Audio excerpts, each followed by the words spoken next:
What do you call a bear with no teeth? I don't know what. A gummy bear. Tremendous. Welcome to the Homewrecker podcast, everybody, where we attempt to wreck and shatter conventional wisdom and ways of thinking. That's what we do. We try. I am Alex, and I'm joined as always by my beautiful, lovely, gorgeous wife, the lovely Monique. Hello. How are you? I am Dandy. How are you? I'm doing fantastic. Right? Fantastic, Yeah. as always. Love it. More so than usual because you laughed at that silly joke. I can't, and it's funny because that's exactly how I envisioned you reacting to it. It was perfect. Well, I was thinking, where is this going? Okay, a bear, no teeth. I don't know this one. And it popped me. Not gonna lie. Excellent. Because I, for the most part, have the mentality of a 12-year-old and Why I love sometimes a 5-year-old. That's why I love you. And I love you. Well, thank you so much. So, do you have anything going on that you want to talk about before we Oh. get into today's awesome episode? Incredible. I can't put this over enough. We yeah. Well, So, so do you have anything new? yes, I have my Dragon Connection hypnotherapy session. To really in there. Yeah, sorry. I was going to go off about it. So anyone who's looking to meet the dragons, and even if you already connect with your dragons, but you just want to have a relaxing session where you can kind of zone out and just connect with them some more, maybe ask questions that you're trying to find the answers to, or if you're like, what? They're dragons? What are you talking about? And you want to meet the ones that are around you all the time. This is a great opportunity. And I actually had somebody email me not that long ago asking, "Oh, can you recommend any books about dragons? Like, how did you get into dragons?" And I had to explain, "No, no books. I just always felt a connection with them. I just felt something with dragons. I got them even like I didn't realize it till recently. I have them tattooed on my arms and never realized like, oh yeah, it connected to dragons. That's what those are. Yeah, so I have a dragon here on my arm, and then I have another dragon. I'm showing off my guns, but another one here. But it was just, I like dragons. And I had to explain to this person that I got there by meditation and by connecting. And they came to me, and then I started working with them. And then I found the Dragon Oracle deck and I started using that. And I was like, whoa, it was kind of like a nice tool to try to find a way to talk about dragons to people in a way that they can comprehend without necessarily being like, oh, yeah, well, in my meditation, there's this dragon that does this. But I also said that there's a lot of other dragons out there that aren't in that deck that I personally connect with. And so we all have dragons, and you've done it and you had a cool experience. And there are people who have done it with me and had good experiences. And it's just a good opportunity to try it for a fraction of the price of regular hypnotherapy. It's $33. And I just think that it's something fun and exciting, but also you get to relax. I actually speak very slow in contrast to how I am on here. Yeah, believe it or not. But that's going to be on Saturday, August 19th at 11 a.m. Eastern Time. So you can go to my website, innerstandingshypnosis.com, to sign up for that. And also, you can go to tarotbymonique.com if you want a dragon oracle reading or a tarot reading. And I make organite, and I think it's pretty darn good. And I make some really cool dragons. I have dragon heads, I have full body dragons, and I just started putting out for sale little baby dragons in eggs. So you see the dragon in the clear resin. So it's a organite dragon inside the resin egg, so you can see inside. It's really pictures, and yeah, okay, obviously I'm gonna be biased, but pictures do not do these pieces justice. And I don't know, like I feel like you don't charge enough for what you put into it and just for how it looks and just for the fact that every single one of these that you make is unique. It's not like you mass produce a bunch. Everything's unique I'm because you're literally, using different amounts of crystal, different yeah. colors. different types of crystals. Everything's unique. You're never gonna get the same one. Even if I try to make one to look Even if you similar, I tried, you can't. It can't. can't be So to me, identical. it's like these are unique pieces that I feel like you don't charge enough. But Thank you. anyway, One of I my am biased. biggest struggles, to be honest, is trying to get the picture to show what it looks like in real life in the different light. And I have a hard time with that. And I feel like the pictures don't always do it justice. They So don't. if anyone like knows photography and wants to give me some tips and tricks, I mean, you're I'll take it. outside. You're looking at you go and you wait for the best sunlight possible.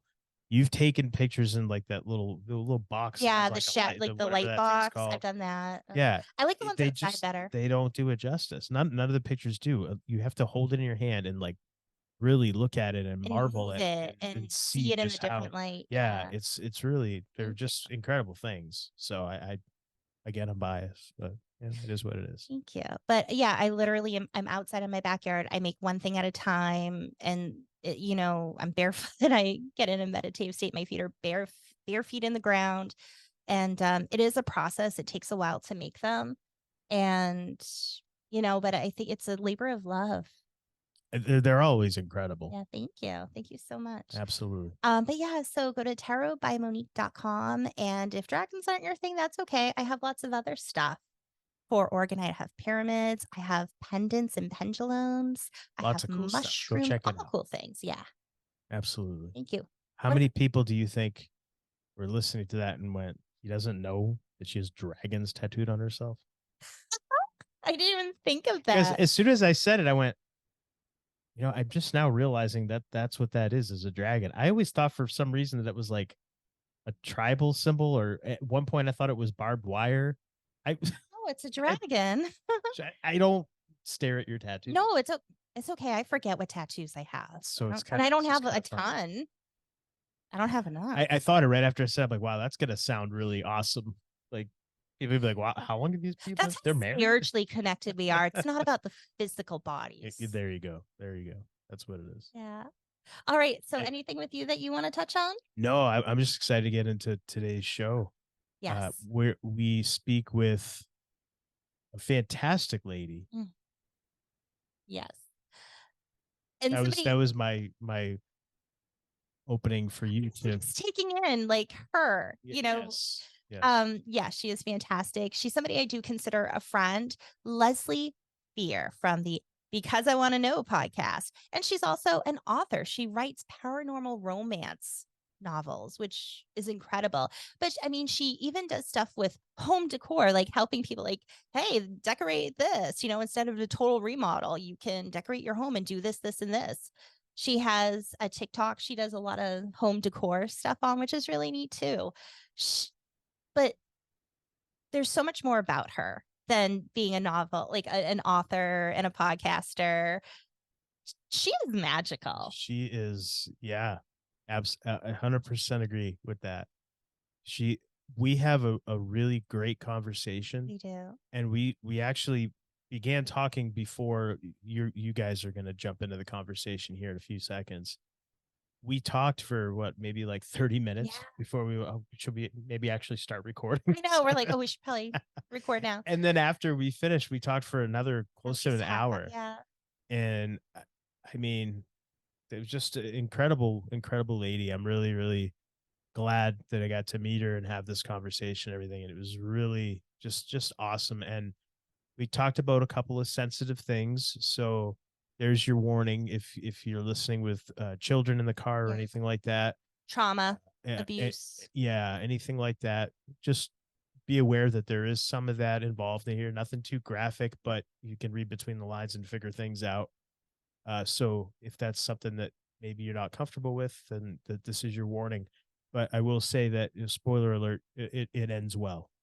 And not just that, but there's something incredible at the end. And if you listen to this episode, where we start with and the point I try to make with Leslie, and then where it goes to at the very end, it's like, whoa. And I really hope people enjoy this episode, and I hope it ripples out and helps people. Absolutely. So without further ado, here we go with Leslie Fear. All right. right, we are here with Leslie Fear. Leslie, thank you so much for joining us. You for having me. I appreciate you guys having me on. I'm not used to being interviewed, so it's kind of fun to be on the other side of this. I'm so Awesome. excited. So I'm going to go in, I'm going to let all the hearers and watchers know. I first found you through, again, our friend Karen Rontowski. She's the conduit for connecting everybody. And so from Paranormal Karen Rontowski, and you reached out and asked me to be on your podcast because I Yes. want to know. Yes. And I checked out your podcast and I thought, holy smokes, this is awesome. Because Leslie is talking about these different topics. It like a lot of podcasts will have topics that kind of stay, it's either all paranormal, it's all UFO, it's all cryptid, or Right. whatever it is. But you talk to different people about different topics, and we do the same thing. We don't stick to just one thing. We stick to what fascinates us. Whatever's Exactly. interesting. Yeah. Yeah. And so I thought, holy smokes, here's another person doing it. And it's so great and refreshing because it works. And this is a person who makes it work and does such a great job at it. You've had so many different guests. And also, I looked and I'm like, she's an author. You write paranormal romance novels. Yes. What is that? Well, it started out that way. I love anything paranormal, and when I used to be a rabid reader, like just voracious, and I read all the time. Also used to write reviews and those kinds of things. But I also wrote when I was in college, and my friends always said, you need to do this. You need to do this for a living. And I'm like, I got kids. I'm not doing that. So you bring up your kids get older, they don't need you so much. So you think, okay, I'll dabble in this. So I had an author friend who also wrote paranormal romance, and she took me on, and she was such a good writer. She kicked my butt, told me, this is bad, redo this, the whole thing. You got to have thick skin when you're a writer. Trust me. And your editor is going to tell you, even if it's not a friend. Okay. And don't be a friend with your editor. They're not your friends. You're paying them to make you better. Mm-hmm. Long story short, wrote first 2 books in 2012 with my co-author. And then I wrote my first books, Atticus. I think it's this one, Atticus. And then I wrote my Graveyard Watchman series, which is 3 books. And then my latest book, Apollo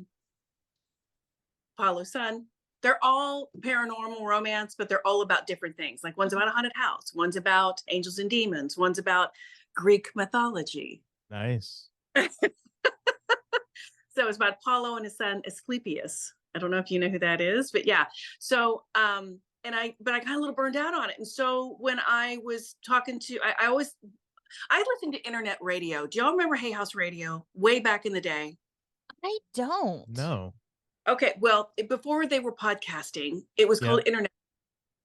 So Hay House Radio was like Louise Hay, Abraham Hicks, all these people that we all love and know. I don't know if you know who they are. Yeah, I've heard of Hicks. Yeah. Yeah. Yeah. Manifesting, and just they had numerologists on, they had psychic mediums, all the things. And I just was so enamored with it because I love everything paranormal, but just I believed in that stuff. I believe in that metaphysical kind of thing. So I've always been a podcast listener too when that started happening. And I listened to Hillbilly Horror Stories. They got me into podcasting.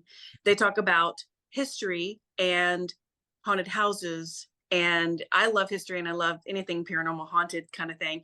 They were asking for people to tell their stories. I didn't really have a really scary story, but I had kind of a unique story, and we really hit it off. And I started coming on their show and doing Fear of the Week every week, and a play on my name, because my name is it's my real last name. I promise. It's my husband's real last name. I was branding myself before I knew I was branding myself. It's so cool. Like, not many people you run into have the last name of Fear. It's like, seriously? So yeah.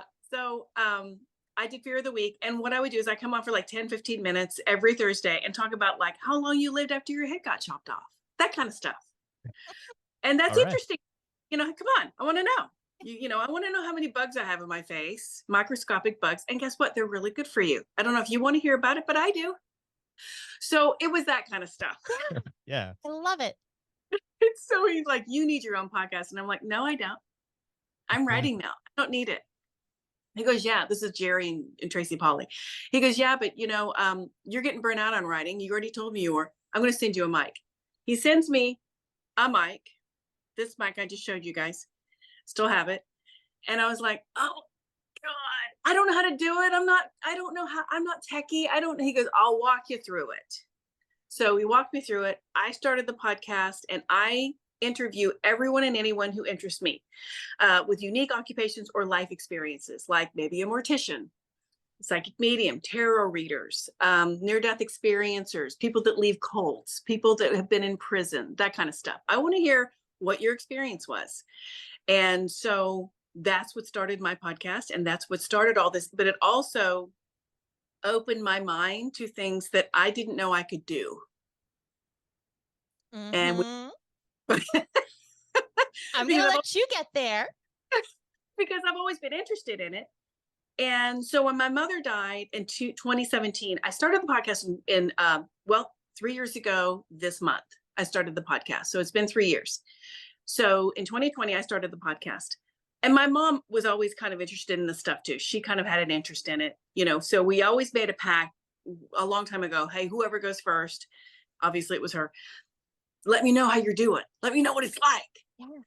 Yeah. And she was like, okay. And I was like, okay. And so before she passed of cancer, and it was really fast. And it was sad, but I wasn't as close to my mom until toward the end of her life.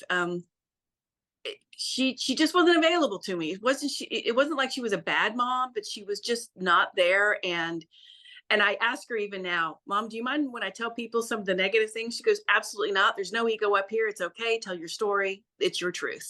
Mm-hmm. And so that's why I'm free to say these things, because I asked her, is it okay? So, she was just absent in my life a lot of times. Like I didn't even know where she was. Like she'd be with my stepdad sailing in the Gulf, and you couldn't get a hold of her. It's like, seriously, really, Mom, you there? I'm in high school. So that's tough. And it's one thing, like we grew up in the 80s and being a latchkey key because your parents were working. And it's one thing like knowing where your parents are because they're at work. So if you need something, you can call them at work and talk to them.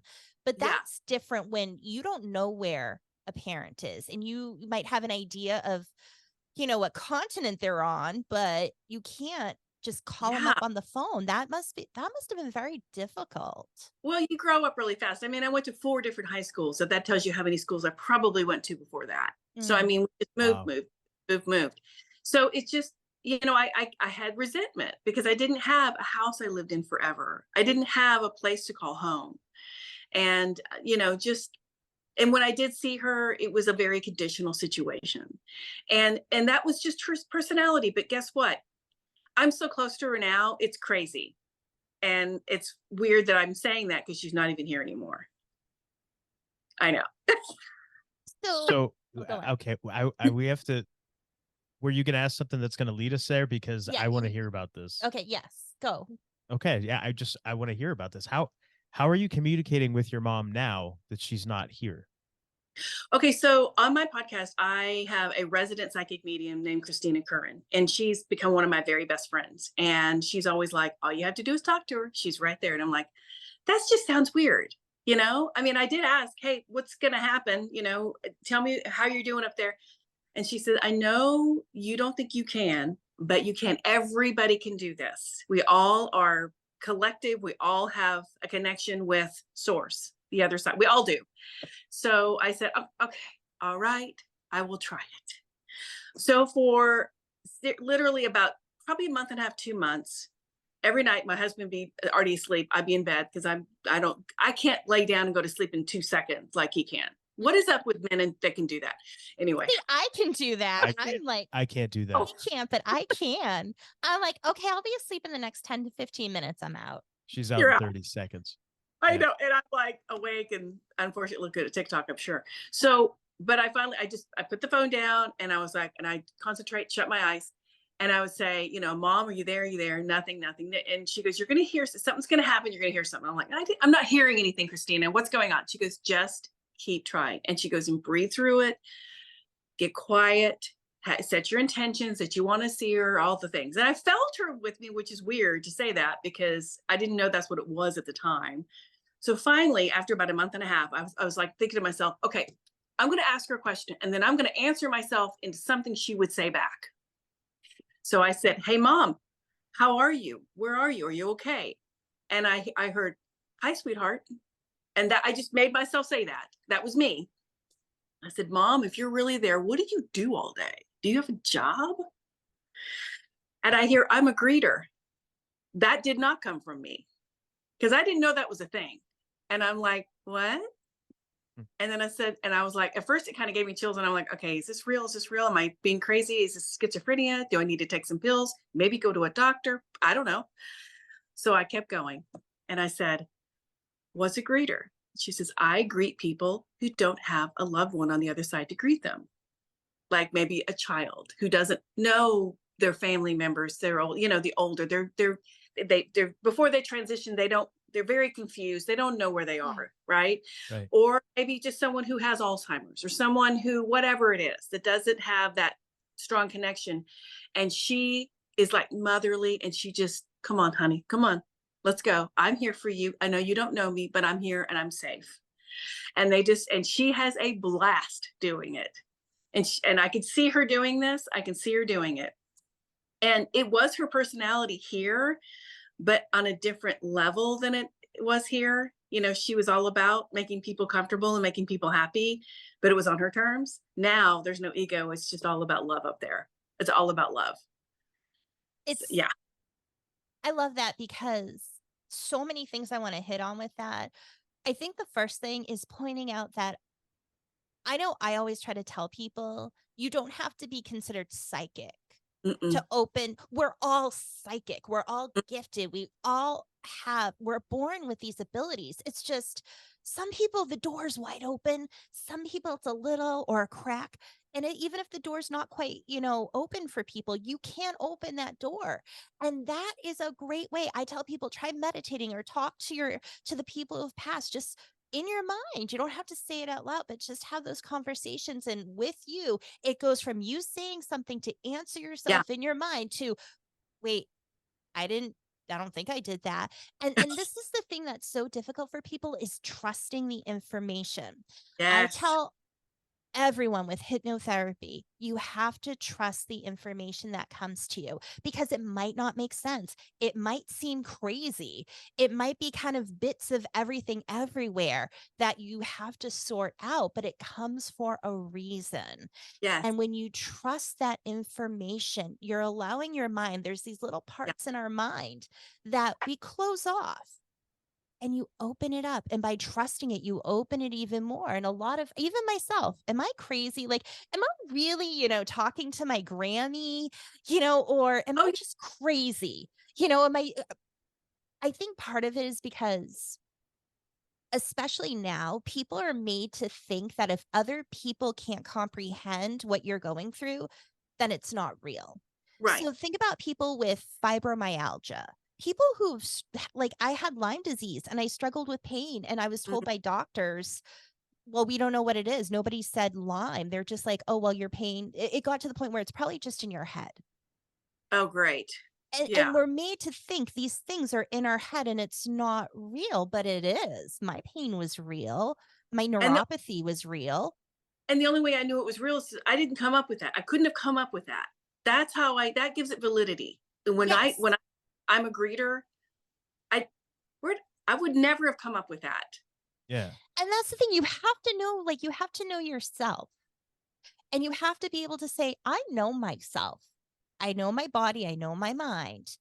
And I know what is right. I know what is real. And when you have enough strength and faith within yourself to do that, you can say, okay, so when you want to talk to loved ones who have passed, if you want to open up those psychic abilities, you just have to do that work, but you have to trust yourself. And you did that. And I get so excited because I feel like it's such a good example for anyone listening to this to say, whoa, anyone can do it. You're doing it. You did it. So I want to hear more about that. You make a good point about trusting yourself, because my friend Christina, the psychic medium, she said, listen, she said, that's the hardest thing I can teach anybody. And she teaches people this too. And she says, and you are far above that. And it's honestly, the only reason I trusted myself is because I remember the things she says to me. And I'm like, there's no way I could have come up with that. That's how I know. That's what I started trusting myself. Because I was like, do you like see Marilyn Monroe? What? She goes, honey. And she said, honey, it's not like a conversation. It's more of a download. It's more of just a telepathy kind of understanding. But I can tell you basically what it was. She said, honey, we're not like that here. No one is above anybody. No one's a movie star. No one's a star. Everybody's the same. We all love and light. That's all this is. And I was like, oh, okay. Well, can you like go on your sailboat? Can you? And she says, if I want to, I can do anything I want up here. It's free will too. I'm like, oh my gosh, okay. So do you see, because she was married to my real dad. They divorced. You'll find that out later why they did. Then she married my stepdad, who I adored. He died before her. I was like, well, do you see Bill? And she goes, oh, we hang out all the time. That was her, he was her soulmate. They loved each other so much. And I'm like, well, what do you do up there? She goes, we go sailing, we go to Europe, we do all these things. And I'm like, well, how do you greet if you do that too? And she goes, honey, I can be everywhere, anywhere at all times. And I'm like, why the hell am I here? No, I'm kidding.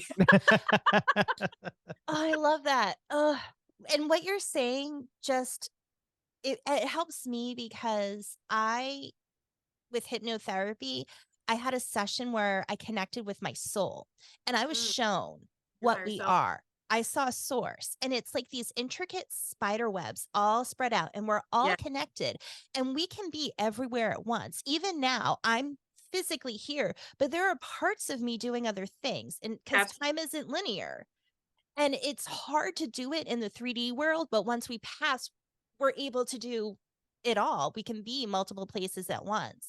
Exactly. And we're so in a box down here. We're so confined to this 3D meat sack reality. And and we're supposed to live and be human. We're supposed to make mistakes and do all the things. We came here for a reason. We're supposed to. That was why we wanted to be human. But I was like, I asked her, I said, if it's so wonderful up there, why would we want to come back? Why? And she says, honey, after a while, you want contrast. You want to understand, because bliss is amazing and it's wonderful, and you can also like heal your shadow side. You can do all the things up there you can do on earth, but you can't experience it like you can when you're human. You can't. There's no comparison. There's a line of people that would love to be in your place and be human and incarnate. There's so many people waiting to incarnate. And she said, we are the galaxy show right now. Everybody watches this in every galaxy. All the other people that are extraterrestrials, I believe that there are plenty of other people, extraterrestrials, whatever you want to call them, that watch us too.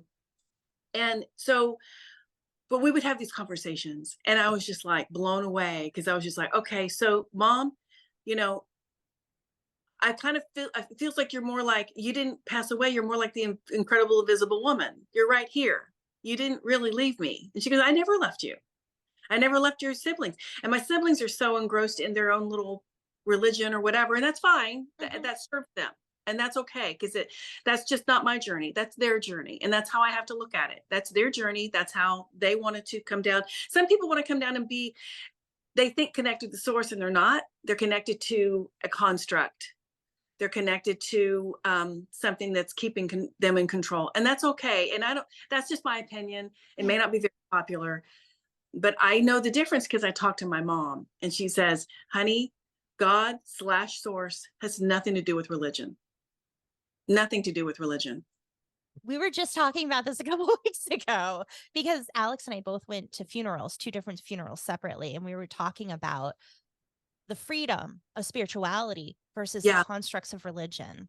Yes. And if that's what helps people, if that's what works for them, that's totally fine. Yeah. But it's kind of like, it's tough, because when you're not like that, but you say like, I am close to source or God. Sure. And then very religious people look at you and, judge, because they don't comprehend it. They don't grasp that because it's so different. But that's okay. It's well, my thing too. I'm all about God and Jesus. I think Jesus was amazing, ascended master. I think I don't know, we're all the son and daughters of God. So I don't know about that part of it, but I do believe he walked the earth. I do believe he was amazing. I don't think he wanted to be worshiped.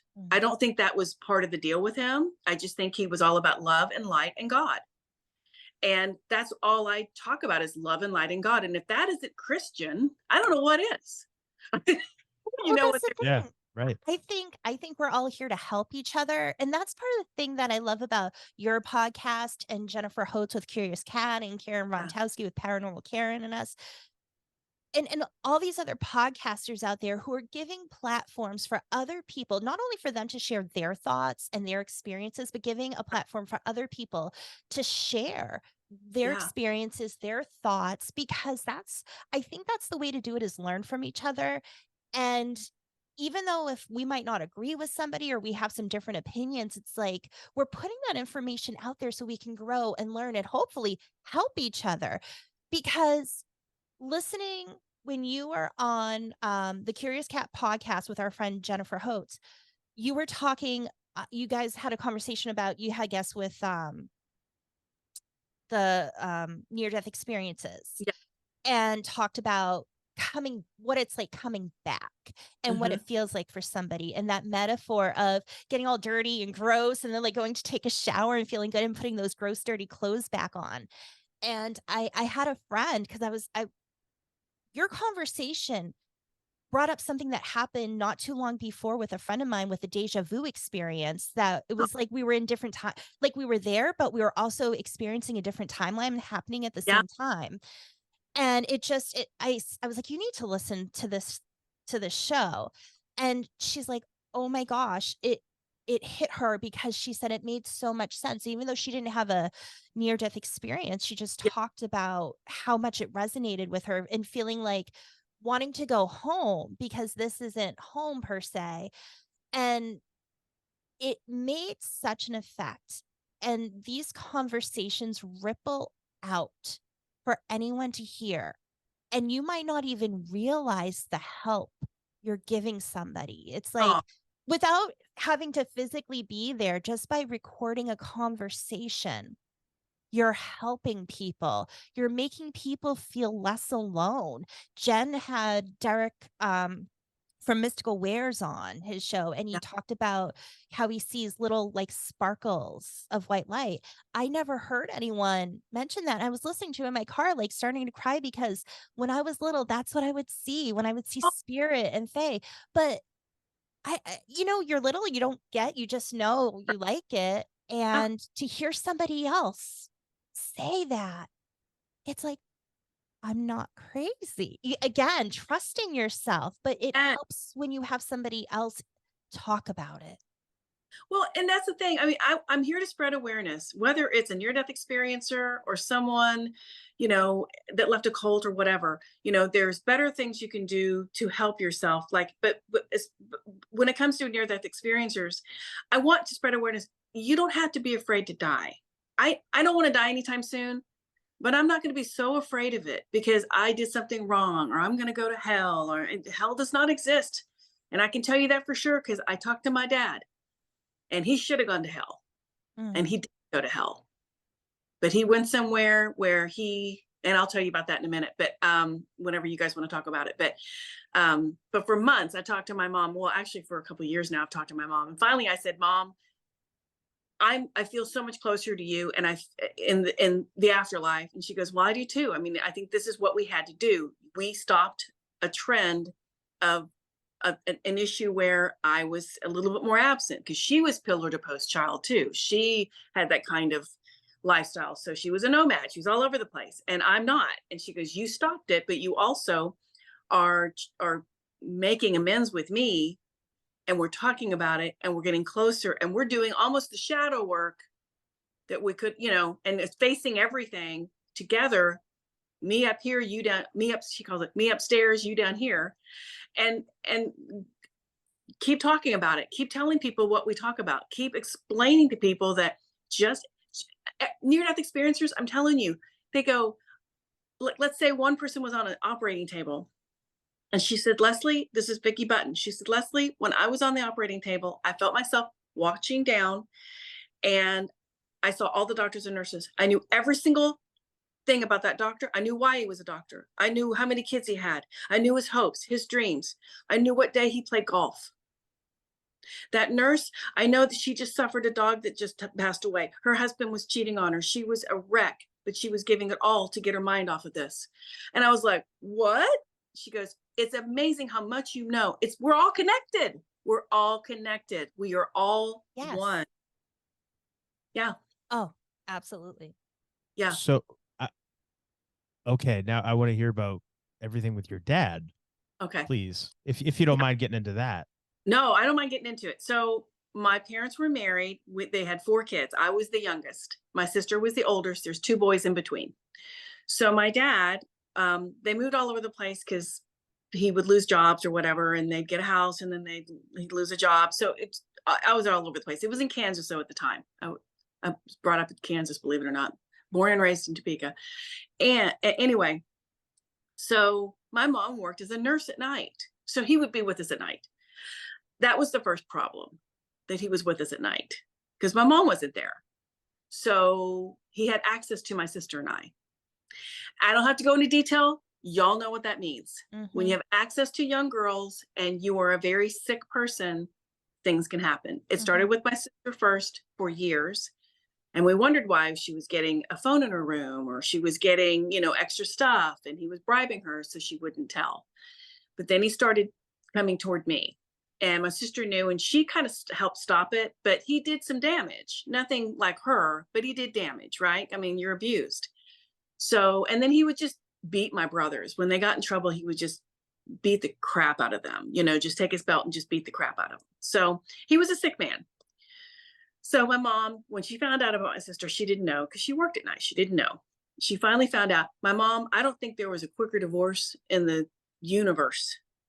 She divorced him so fast that it separated all of us. My mom took me and my sister and my youngest brother, my oldest youngest brother, and my oldest brother just kind of went off on his own. Bless his heart. He was so lost. But he was old, because I was probably 11 or 12. So my sister would have been 16. We were like, boom, boom, boom, boom, boom, like she was 4 years older and she was the oldest. If that tells you there's 3 between. My mom just right after the other. So my brother, in a way, in his mind, he was old enough, the 15-year-old, my oldest brother, was old enough to go on his own. So he went on his own. And my sister and I and my brother went with my mom. Well, my mom, she was trying to make it work and do all the things. So I never had contact with my dad again. I didn't want to talk to him. I did see him one time after that. And I didn't like it. I hated him. I hated everything he stood for. And he had his family convinced he never did anything. It was just terrible. And I didn't really know any extended part of my family. I only knew my parents. I didn't know my mom's even side. And I'll tell you about that later. There's a Heaven's Gate connection to that.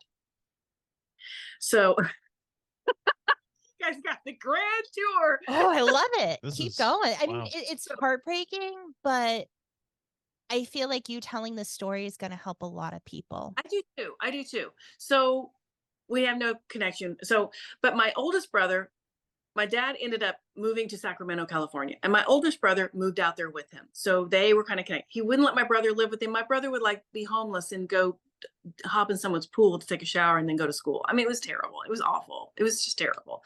So, but he kept in touch with him. So finally, I'm not sure. I think in 2018, my dad passed away of colon cancer. This is just what my brother told me. And my brother, because of how he was brought up, there's sometimes you don't know if it's true or not, it's just, but I know he passed away and I think it was colon cancer. So that's all I know. So when I was talking to my mom, we've been working on everything. I said, Mom, Mike told me, after you died, that Dad died. And we were just talking one day. She goes, you can talk to him. I said, I don't want to talk to the son of a bitch. I don't want to talk to him. Why would I want to talk to him? Now, in my mind, I forgave him because it's better for me, blah, blah, blah, blah, blah. You think, oh, I forgave him. Woo-hoo, lucky me, Well, after I talked to Mom, and she said, you can talk to him. I had the Pete, the blue collar spiritual healer on my podcast.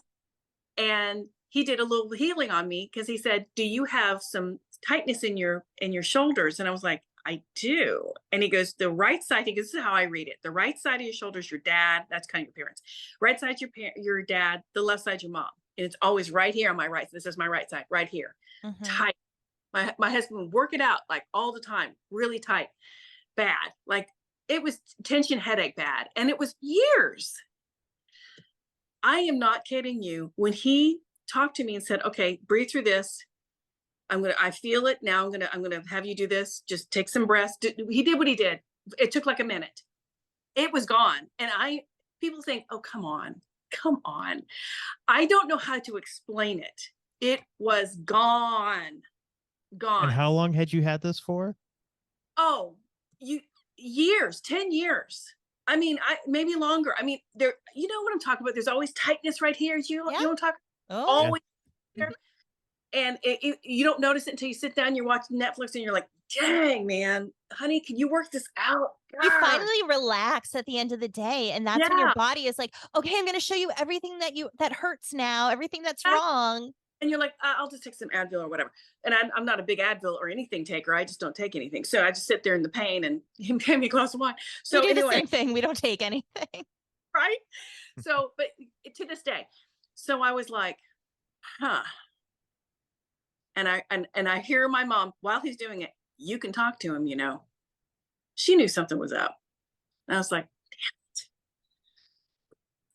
it. All right, I'll talk to him tonight. I'll see if I can talk to him. So I tried a couple nights. I didn't get anything. Because I don't want to just go in and go, oh, it's so easy, you can do it. You gotta give it some time. Because you gotta do the work. You got to do the work, right? And so I was like, okay. And I said, Mom, maybe you should help me. She goes, nope, you do this on your own. I'm not helping you with this. I can't. And I said, well, where is he? I said, because I'm not getting anything. And she goes, he's not where I am. And I said, can you see him? She goes, if I wanted to visit him, I could. She goes, but I don't want to go there. He's on a level where I am not. What? Okay. And she goes, but if I wanted to, I could see him. She goes, just keep trying. So I finally literally about 5 days into it, husband's asleep next to me after 4 seconds.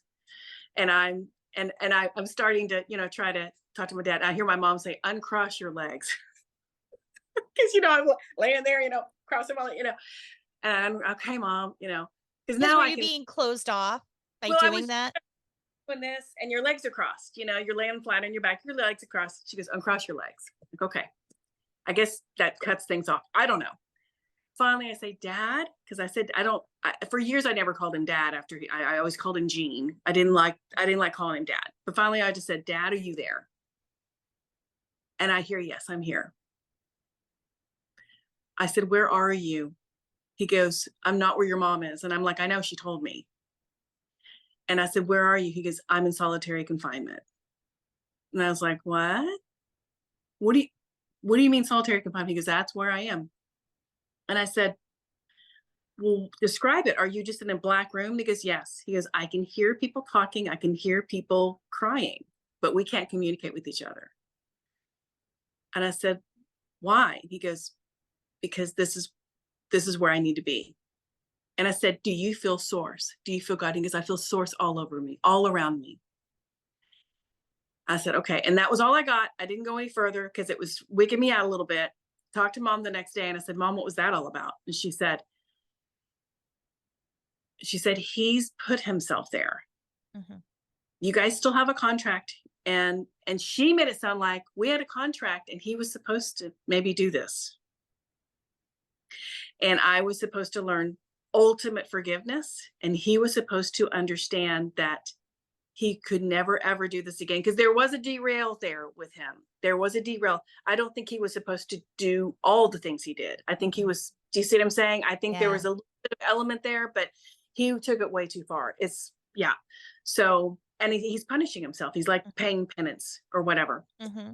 So the next night I asked him and it was really fast. And I said, are you there? And he said, yes. And I said, I've forgiven you. I thought I had, but now I really do forgive you. I don't want you in solitary. It's kind of like you feel bad for them, even though you shouldn't, you know what I mean? God dang it. You did this to me. Dang it. But I'm like, it's not helping me. Yeah.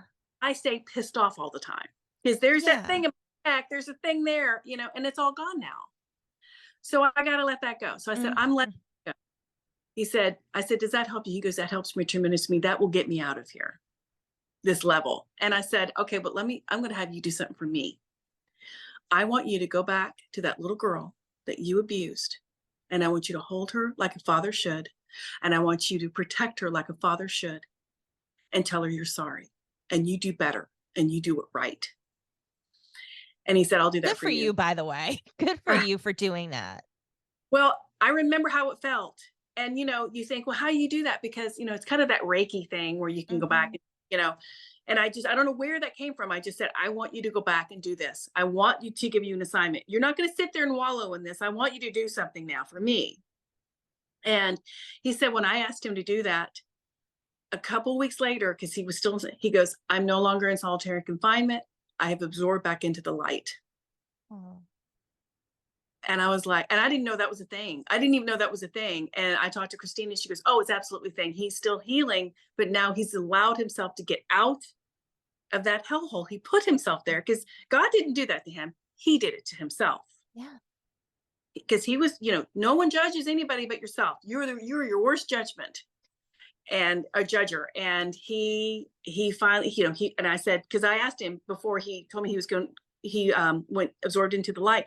I said, did you go back? And he goes, I went back and I did exactly what you wanted to do.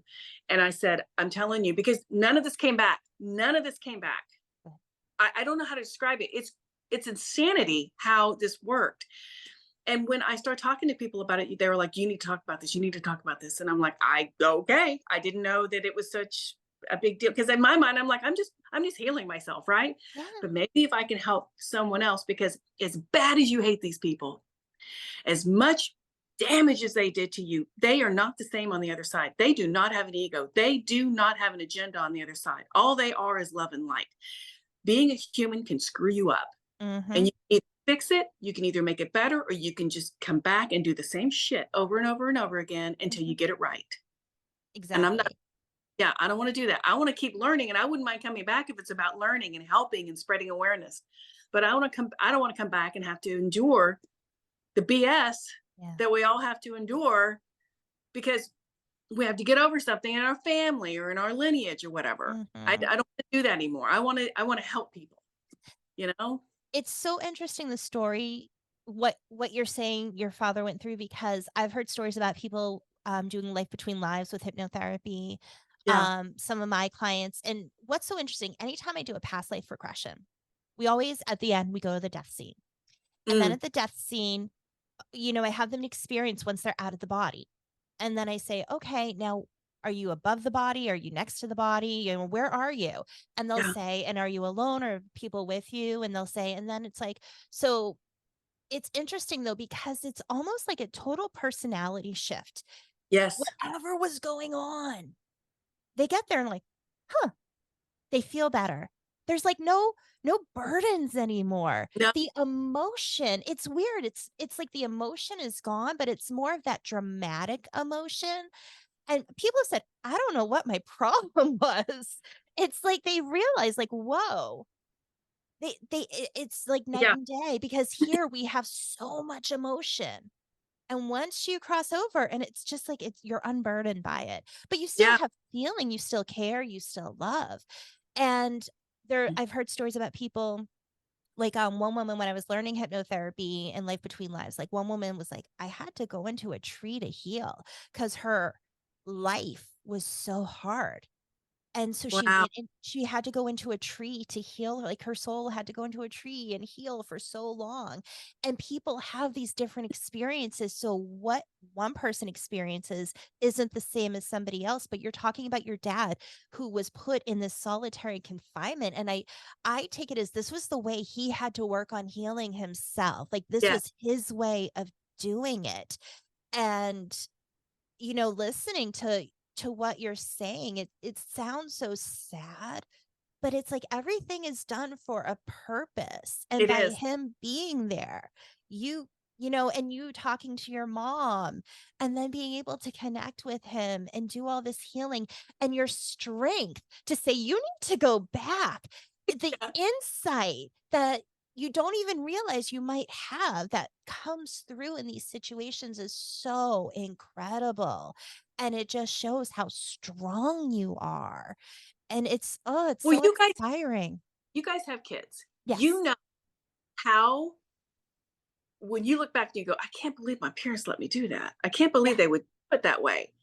And so 50-ish year old me goes, you know what? No, I'm not some 25-year-old kid or 9-year-old kid or 8-year-old kid you can mess around with. Mhm. I'm a mom now and I know what's right and wrong, and you're going to do what I want you to do. And this is what you need to do. And it's almost like I was his parent for a minute, but he totally agreed to it. Mhm.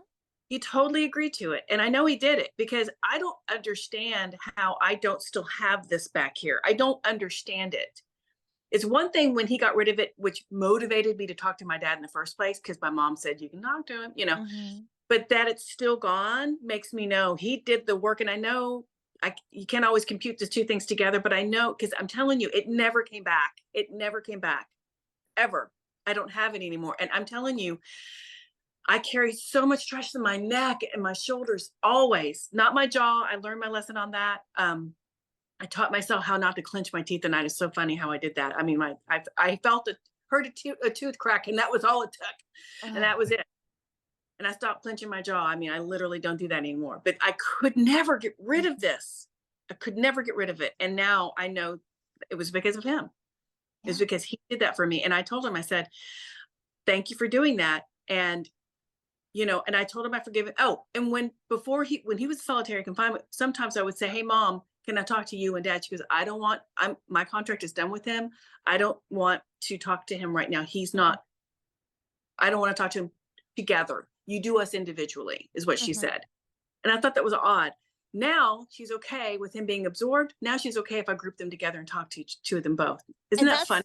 that's so wow. interesting. And I have a comment on that, but why don't we stop and take a break really quick? Yeah. And we'll be right back. Okay. Hey, you. Yes, you. Are you looking for a new podcast that appeals to your scientific curiosity, but is also a little bit spooky?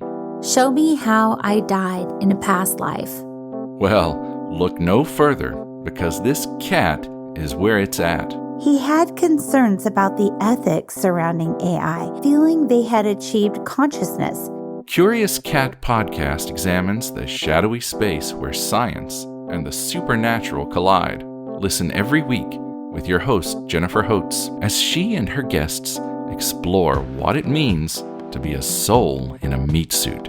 We were healing karma together. They were all kind of predestined to resolve something.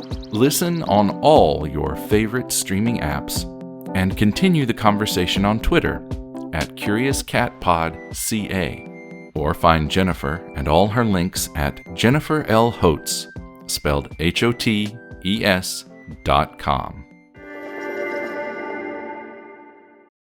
All right, we're back. So you were saying how your mom didn't want to come down, so to speak, to talk to your dad until he did that work.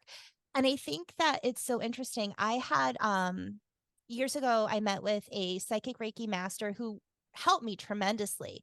And the way she put it for me, what I was doing with my energy, she said, Monique, you're so high up here. And then you come down and you help people. And then you go back up and your beautiful little garden all of a sudden has a rock in it that you trip over. And you're like, hey, where did that rock come from? Yeah. And then you come back down and you help these people. And then you go up and all of a sudden there's a big mud puddle. And you're like, whoa, because you're bringing yourself down, but then you bring it back up with you. And when you were saying with your mom and your dad, how she didn't want to, come down, it made so much sense to me because I get that. I get lowering your vibration. And sometimes you have to realize I can't for myself do that without bringing some shit up. And when you're in a space like your mom is, you really can't do that. And it makes so much sense to me. And I just think like that must be hard too, because you want to, but you also know that you can't. And to have to explain that too, it can be so difficult. Yeah, because I was, you just made a good point because, this is the first time I've really thought about this. Have my mom and my dad worked it out? Mm-hmm. I literally just thought of that. I was Yeah. going to ask you that if that okay, so we obviously you don't know that yet. But I'll have to ask her. I'm getting something right now. She said, we're working on it. She just said that to me. We're And working on it. I wonder if it was you had to do this work, this kind of root work for her to be able to get to that point. And it's not like I'm so cool. It's just, I think I just got the ball rolling. I mean, Yeah. eventually maybe it would have happened or whatever, but I just think I got the ball rolling because I'm at the point in my life where I don't want to be pissed off at someone for the rest of my life. It doesn't serve me. It doesn't serve them. It doesn't do any good. All it does is make me pissed off about something that happened in my life. And instead of hiding it and never talking about it, because we could never talk about it ever, ever, ever, ever. It was so embarrassing. Oh my God, we can't. Oh, my mom was just mortified, which of course she'd be mortified. Yeah. So we never, never, never, never, never, ever talked about it ever. So for me to be talking about this, even in my 50s, it's weird. Yeah. Because I was forbidden to talk about this. Now, I mean, if I can ask, what about your siblings? Like, where are they with this? I mean, they're obviously, you had mentioned they have religion, they have their own thing that they're doing, but do you know in terms of like your father's healing?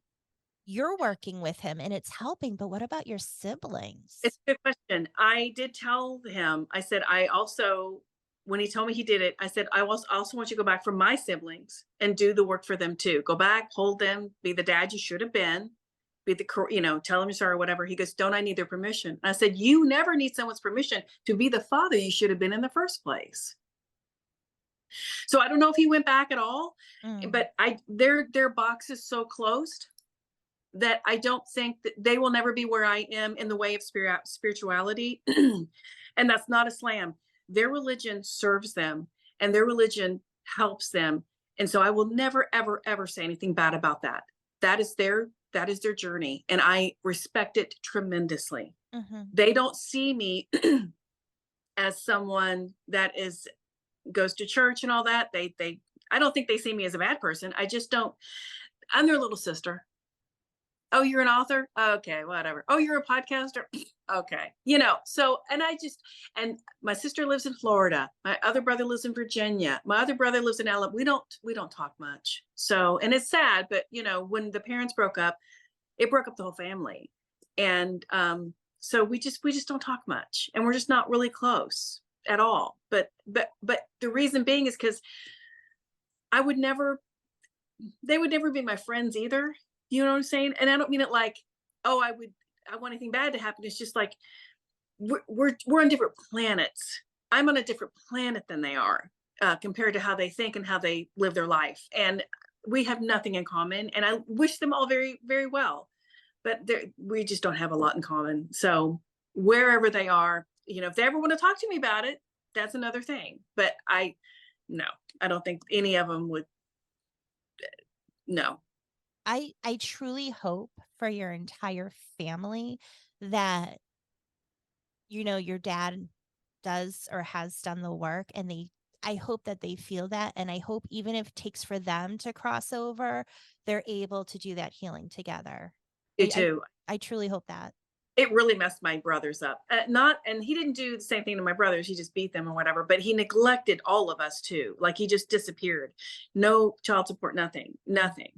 And so, and denied it all and just lived a different, and he ended up marrying his stepsister and she had children, little girls. So you could only imagine what this man, I don't know about. So no wonder he's in solitary. He was in solitary confinement. And I didn't ask him because that wasn't my question. I'm here to talk about me and you. So I didn't ask him about that because I'm not here to judge him on that. It's not that wasn't my journey with him. So, yeah. Wow. Yeah. It's so incredible. And I hope for everyone hearing this, they realize that no matter how much trauma they face in life, there's always healing that's available to them. And it's hard because I think sometimes people are afraid of the work, but when you hear stories like this and you realize like, yes, it can be work, but it's not necessarily grueling. It's just, you have to be ready. And you had to get it sounds like you had to get built up to that point to talk to your dad. It wasn't like, oh, I talked to my mom, let me go talk to my dad. Like, you had to have all these things happen to get there. And I think that's usually how it is for people. It's not an instant, like, I'm going to do this and be healed. No. It's a continuous path of steps, little Well, steps leading to it. Mom already, I would never have thought to even think of talking to my dad. Yeah. But because I forged the way to talk to my mom and literally talk to her, you know, and just communicate with her, and it's never for very long. It's only like 15 minutes, 10, 15 minutes. It's never that long. And I get really tired after I talk to her because it's just all, you know, there's a lot of work mentally involved. So, has she not said, you can talk to him? Because I know she was pushing me to talk to him, but she knew it would help me. You know, but I asked her, I said, when you go see my siblings, what do you do with them? She goes, I'm there for them. They talk to me. I wish they knew that they could talk to me and I would talk back to them, you know, and communicate with them. They don't understand it like you do, but that's okay. I'm there and I help them. And I, you know, she's like almost a guide, I think, in some ways to them too. You know how like you think, oh, wait, I got this thing, I got to go, bye. And it's all of a sudden, you know, it's there. She's there like that for them. You know, she's in that respect for them. And that's good. And I'm glad. And she loves it. And I asked her, I said, are you going to come back? Because, you know, we all have a higher self up there and we're all little fragments of our higher self. Yeah. And I said, are you going to come back? Are you going to come back? And she goes, nope, I'm waiting for you. I'm like, okay, so I guess we're going to incarnate again together. I love that. I know that with past lives, I like my own personal past life regressions I've done. There are the people who are, you know, like the soul family, you know, the soul tribe. And whether you're often family or like you come in together, like even Alex, I did a past life regression and I just like, I focused my intention on why am I the way I am? And I went back to before I even incarnated on Earth. And Alex was there. And we didn't look anything like we look now, but I could feel him. Oh, and yeah. It was him. And he was like kind of my partner, my best friend, you know, and it was so cool. In a different past life regression, my mom was there and she was my aunt in that life. But it's so cool because I think that you won't have everyone at the same time always, but you will have them with you. And how you said that you're going to wait or how she's going to wait for you.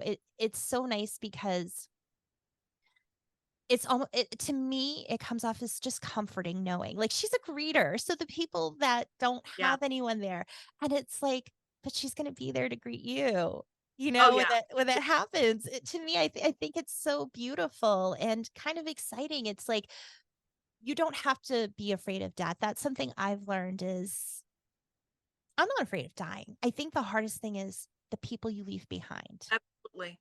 I told Randy, my husband, I was like, you know, when we go, we're just going to have to go like they went in the Notebook. We're going to hold hands and we're just going to go together. Yeah. That's what we're going to do. He's like, okay. Because I don't want to be here without you and you don't want to be here without me because I've been married to the man 27 years. And he's like, he thinks all of this is a bunch of goop, but he supports me and thinks it's great and so proud of me and thinks, you know, I mean, I think I've changed his mind a little bit, but not, he's agnostic. He's more like that. And that's okay. And I said, you know, when we go, you know, hopefully it's together, but if you go before me or whatever, you'll go, oh, you're right. And I'm going, I know. I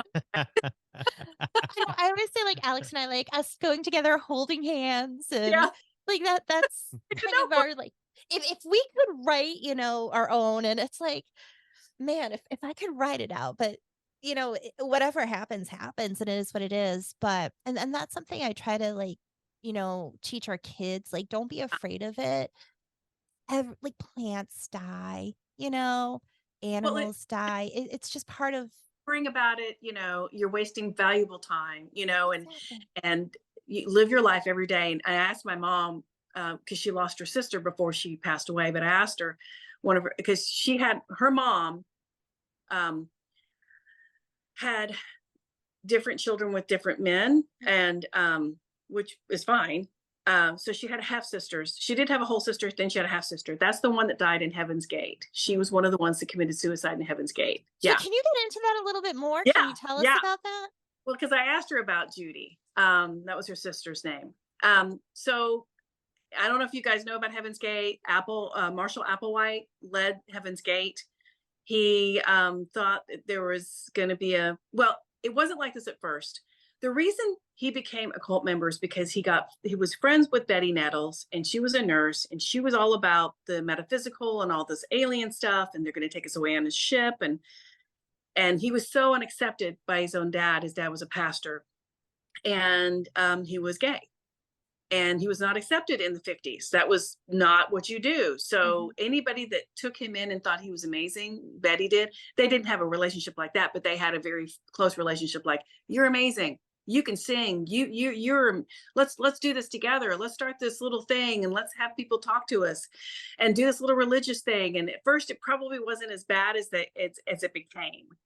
And so in California, my grandmother, Lorraine Snelson, and I can say her name, because she's gone too. She joined the group, and she got her daughter Judy in the group, my mom's half sister, and then my mom's other sister Sharon got in the group, and they go all around the country trying to gain all these people to come into the group. Hey, give us your life savings. We're going to conquer the world. You guys, we're gonna not have sex anymore. We're going to change our hair. We're all going to wear the same clothing. We're going to all eat at the same time. We're all going to have, you can't go anywhere. You can't have any communication with your family. That's a cult. That's a cult.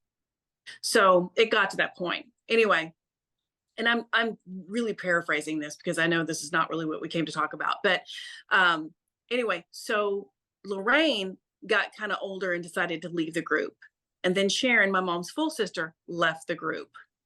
But Judy was so indoctrinated. Now she left as husband and 2 small kids to join this group. And I only met her, I think once. I used to sing in Dallas-Fort Worth. I used to be a little lounge singer.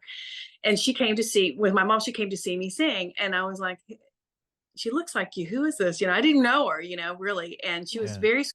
But that was the time that they had let everybody go home, and before they all decided to commit suicide. So they let everybody visit their families. We didn't know. No one knew that they were doing that. Anyway, so she...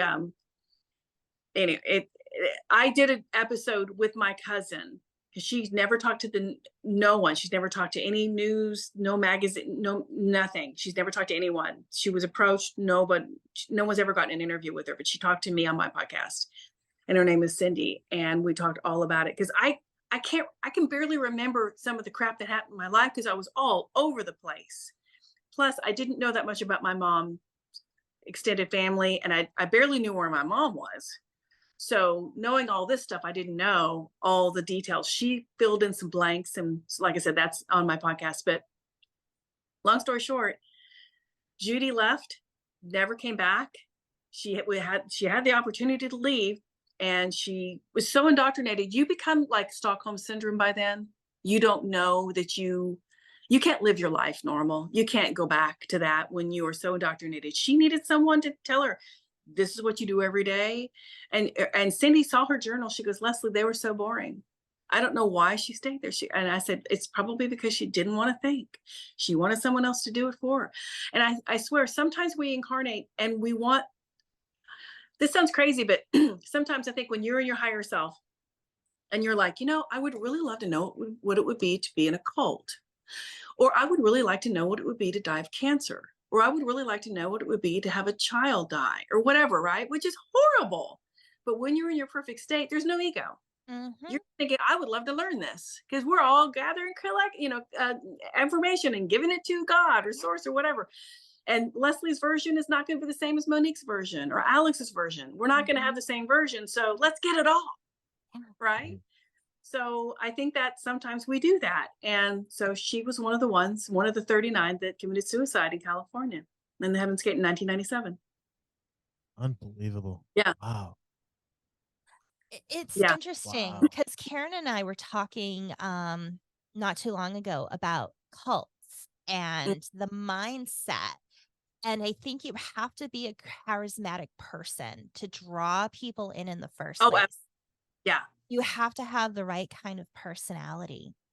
But then to get them to stay, I think there's different things. There could be hypnotic parts to it that kind of get people in that, but you have to want it. There's a part of you that has to want it.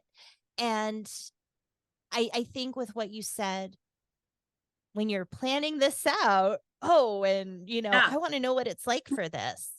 It's like there has to be something that you're drawn to there to be able to stay, because you and I could both be like, oh, this person seems so charismatic and they're interesting. Let's learn more about them. And, one could be totally sucked into, and the other one's like, yeah, no, I'm good. This is my line. But you're right though, Monique, because the thing is, when you get a group of people, I don't care if it's just 5 or 10 or 20 people, but let's say it's 10. Because I think at one point it got really low and then they got more people again. She was still there then. You get enough people to really, really think the same way you do. It's kind of like our community. We all gravitate toward each other. I'm not saying we're in a cult, but we are drawn to each other. Mhm. Alex and Monique, all of us that feel this way about how Source works. Mhm. And you're way less of a victim when you understand that, how Source works, right? I can see why they would all be like, oh, okay, well, you believe this way? Okay, well, then we're right. And I'm not saying I'm right, because I don't know if I'm not. I just know this is my truth. And It's what feels right to you. Right. and that felt right to her. So I try not to judge it. I think it was horrible what happened. I think it was wrong. I think there was a lot of bad stuff that happened and she shouldn't have let it happen. And people are like, well, you're victim blaming. And I'm like, no, if you understand how it works, it's never, the Hitler thing. I mean, how horrible that he did all that, right? How horrible. What? He didn't go to hell. He went back and God was like, what'd you learn? Why did you do that? You weren't supposed to do that, right? And so, but all the millions of people that died. I totally understand that. But he may have derailed. I don't know. But I do think this one guy that I interviewed that has studied so many near death, and I asked him about that. He said they all knew it was a possibility before they went in, all of them. And I'm like, really? He goes, yes, they all knew. And I was like, oh, okay. And that's hard to swallow. That is hard to swallow. Still to this day, I have a hard time with that. But okay. Well, yeah, and from what I've heard with Life Between Lives, like the people going through the experience, I haven't done a Life Between Lives, but the people who have, they talk about basically like a lot of stuff is they go back and they do a review, and it's not judgmental, and a lot of it is, okay, I guess I could have done that better. I didn't, I went off the rails, or I didn't get where I wanted to go. And it's just a learning experience to say, remember how you said, said out. Exactly. I'm sorry to interrupt, but if I don't remember this, then I'll never say it. Yeah. When you die and you go up there, even if you come back, the near-death experiencers go, you go up there and you're just like, oh God, it's not that serious down here. This is all just a play. It's not even real. Our reality and eternity with God is the real part. This is just, I went out to the garden, got really sweaty, took a shower, took my clothes off, put them in a pile, took a shower. The last thing I want to do is put those clothes on. That's how you feel about your body. Yeah. I don't care if you just had a new baby. I don't care. Nobody wants to come back. And they all say the other side's more real than here. Like I said, I don't want to victim blame, because that's not what I'm talking about. I'm talking about, we are here to learn, and there's going to be bad shit, and there's going to be amazing shit. And and honestly, a lot of it has to do with your perspective. And I'm not talking about people that have diagnosed depression. I don't mean that, because I'm not explaining that away for them. But for the people like you and I don't even know if you're on anything, but I'm just saying, for the people like you and I that understand how it works, I really, truly do understand it. My mom has really made me understand there's no ego up here. There's no agenda. Everything down there, it's in a perfect procession. You may or may not like the president. You may or may not like the ex-president. You may or may not like any of them. I don't know. She goes, but they're all in place for a reason. One guy said, when you go to a play and you have all the plays, and there's all the storyline, and there's always a good guy, there's always a villain. But at the end of the play, you clap for them all, even the villain. But that's the thing. Somebody has to be the villain. Exactly. We come down here to learn, to escape, to get a different experience. Yeah. Exactly.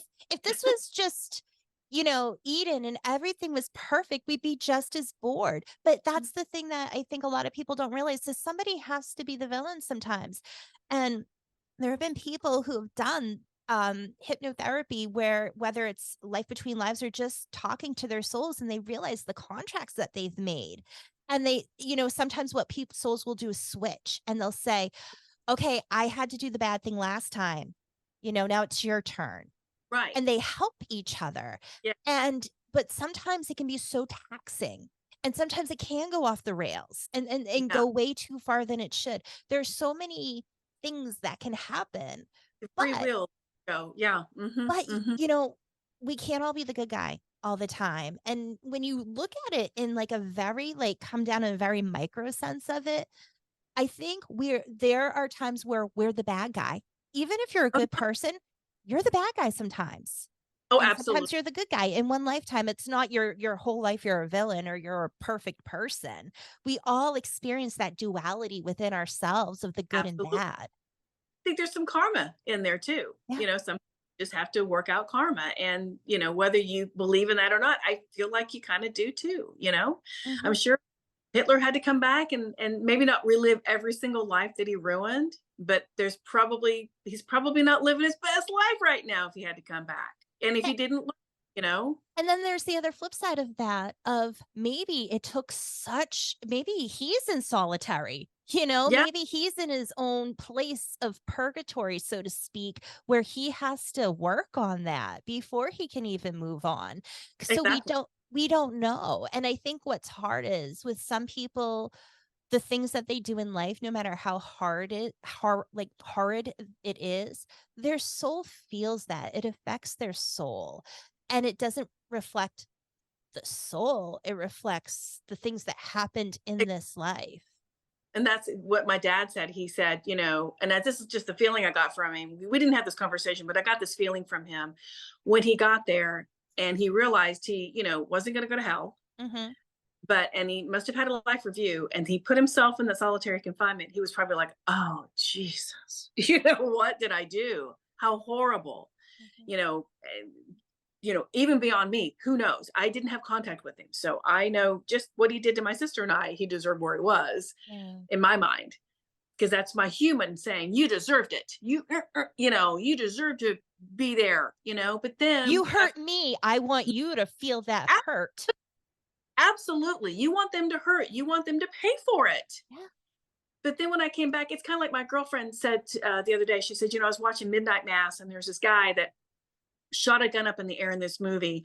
And it ended up going through a little girl's back. And she grew up being paralyzed and she found where he lived, and he lived in this decrepit trailer and he was in active addiction and just horrible. And she walks in, she starts throwing things at him, saying, I hate you, I hate you. And then he was like, I'm sorry. And he didn't mean to do it, but still he hurt this little girl, years ago. And he's just ducking, from things she's throwing. And finally she realizes this isn't helping. And I now feel really sorry for you and I forgive you. And that's how I felt about my dad. Mm-hmm. When he's in solitary confinement, I was like, I actually feel empathy for you. And if you can get to that point of doing that for your villain in your story, that's some serious shadow work right there, guys. Absolutely. I feel so much better. There's a weight lifted off of me. And some people get sick from having so much trauma in their lives. Yeah, absolutely. You can get sick from it. Yes. Yeah. I talk about forgiveness with my clients, on podcasts and everything, because I think it's so important not to carry that burden. Yeah. And you don't forgive somebody for them. You do it for you. And the best metaphor that I can try to give people, that makes it a little easier to, I guess, comprehend is if a wolf tries to eat you, well, you can forgive the wolf because it's a wolf. It's its nature. Right. But you're not going to forget that the wolf wants to eat you. Yeah. It's when you forgive and forget, that's when you open yourself up for the wolf to eat you again. And that's the difference that I try to explain to people. You can forgive and let it go because that's who they are. That's how they are. You don't have to forget what they did and say, it's okay. you go on knowing that's how they are. And I know how to guard myself and protect myself from that, but I don't have to hold any ill will inside because of it. And you can move forward.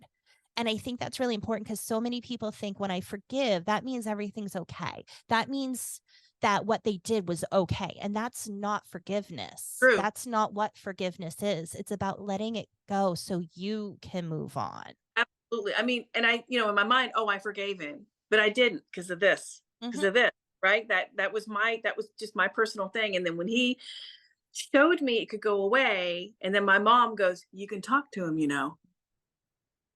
I was like, all right, something's going on here. Let me go talk to him, and that was totally gone. You understand, years of this gone. Yeah. No tightness, nothing, not at all. I can, my head, nothing, no problem at all. But I bet you could feel the difference when you said in your, like, you think I forgive him. But when you actually really forgave him, there was a difference. There was a shift that you felt. I forgave him, but I think I was healed. That was the ultimate thing that happened because I actually talked to him and I said, I forgave you, or at least I think I did, because I don't hold on to that. I try not to hold on to that. And I, the whole thing, I didn't forget what you did, but I forgave you because it didn't serve me. And I don't want to be pissed off all the time, or not that I was, you know what I mean? Pissed off about you. And then when I said, you go back and you do the work for me, and you be the dad you should have been, and you be the comforting, supportive dad you should have been, do that for me. And he said, I'll do that for you. And he must have, because I don't have this anymore. Yeah. And I don't have any way to explain why I don't have it anymore other than that. And I want to ask, do you think by taking that first step of forgiving him, open the door to really talk to him and truly let it go and really forgive? Absolutely. Okay. Because I was going to say, like, I personally think you wouldn't be able to get to that other step if you hadn't have done that work, like the first part of forgiveness. He told me, he goes, when you asked me to go back and heal that little girl and be the dad I should have been, he goes, that's what helped me get out of the solitary confinement, move up. And then when you kept talking to me, the thing is, you kept coming back and talking to me. And I got that strong from him, like, you're back? You want to talk to me still? And then I finally said, all I offer you, all love and light. I can't give you anything else but love and light. That's all I can give you right now. And that's all I give anybody right now. I send you love and light. And he says, when you said that, all of a sudden, literally like 2 weeks later, I asked him where he was, and he goes, I've absorbed back into the light. And I'm like, I don't even know what that means. And I said, can you still do things? Yes, I can still do things, but I'm really just here for my ultimate healing. I can still watch over you. I can still talk to you, but I don't he doesn't do what my mom does and go sailing with my stepdad up there. He's literally just getting a reset. He wants a reboot. He wants a healing reset. I know that's what he's doing. I think it's so nice to hear that and know that that is an option when we pass from here. Yeah. And it's really just all, solitary confinement was his construct. It was his thing he did for himself. Like, Hitler could have said, I actually am going to burn in hell.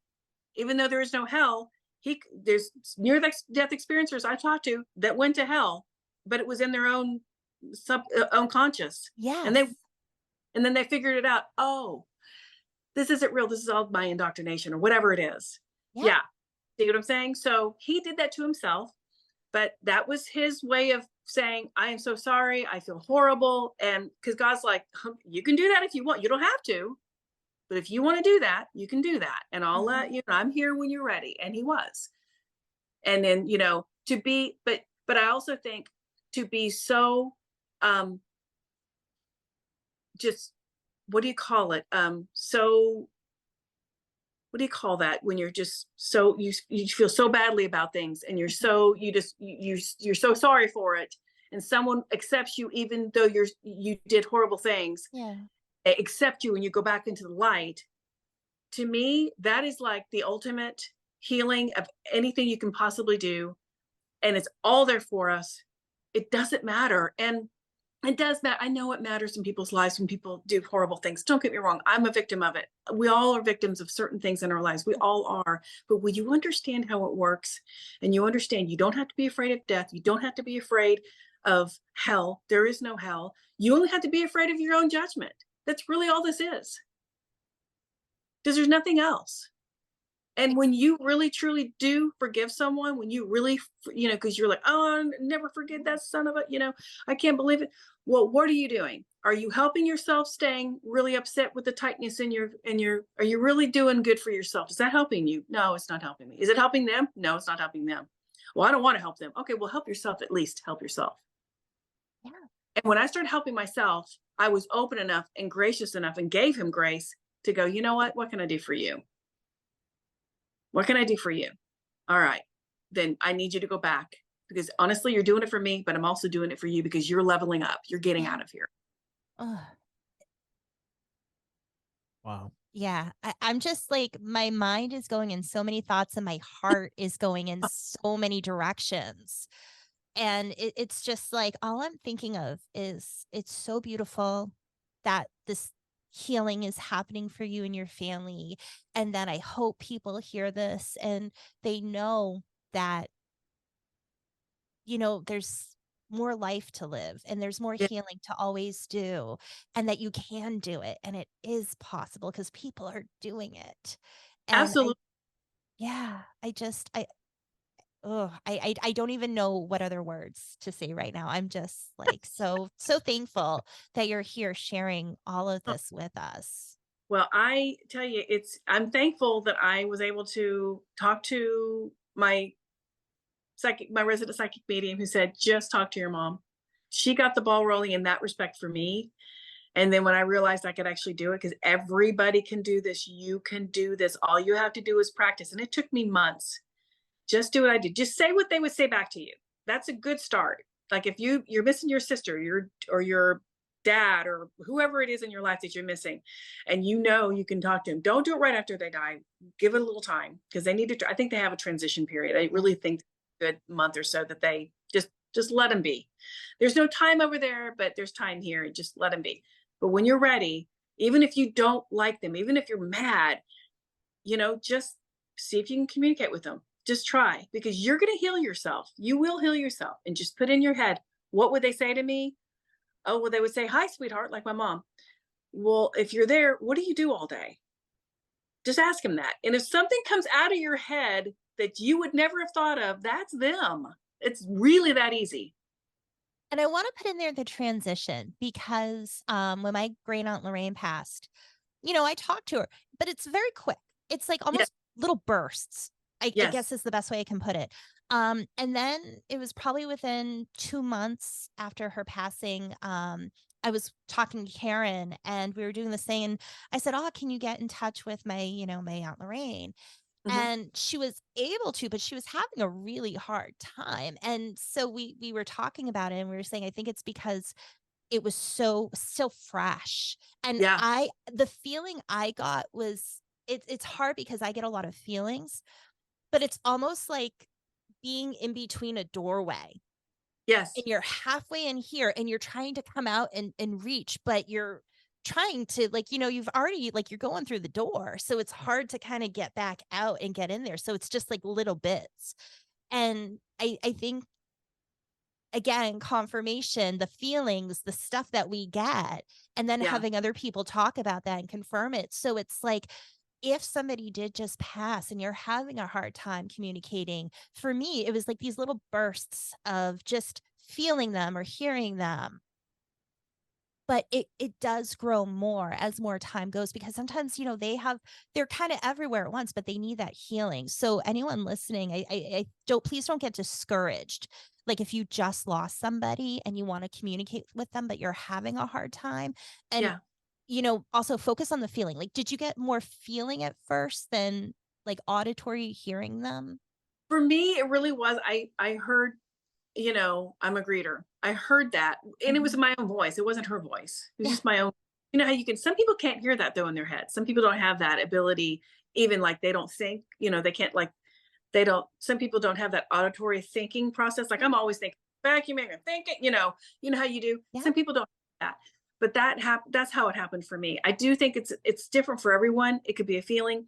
It's not like I have these long conversations with my mom, but I kind of do in a way that when I ask her questions, I'm like, well, like, what do you do all day? I'm a greeter.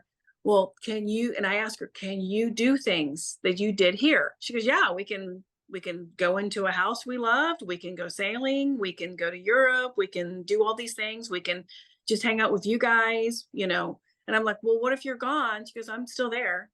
What if you're on a trip? I can still come see you. I'm still there.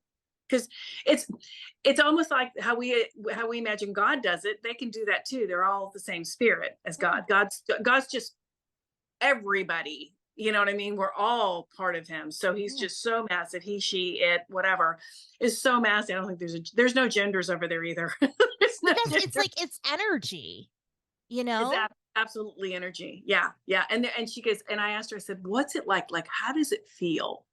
And she goes, I can't explain it. There's no language to explain this. Language is so not going to do that. She said, it's absolutely, how does she say it? She goes, it's beyond any kind of best day of your life, best situation. It's beyond that 10 million times. And she goes, and that's why nobody wants to come back. And when they have depression, when they do come back, a lot of them go through a serious depression when they come back. And a lot of them try to go back on their own. And that's bad too, because you can't do that either. So it's one of those things where you just have to, because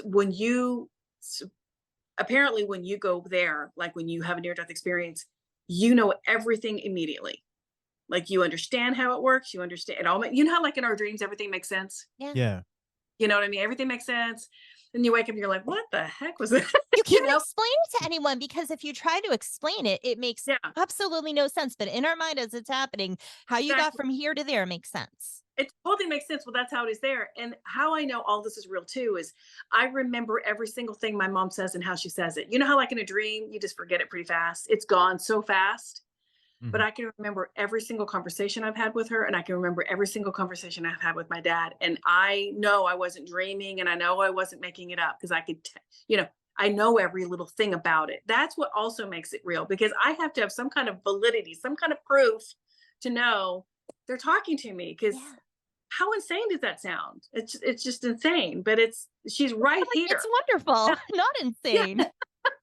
But like anybody that have passed for you, they're right there. For Alex, they're right there watching us right now. My mom's right here. My dad's probably right here. I mean, he's absorbed in the light, but he can still watch me, and when he decides he come and be Gene again or whatever, he can, he can go back to his higher self. But right now that fragment of him is with the source, which I think is amazing. It is. And I want to ask because I want to know. See what I did there? I want to know.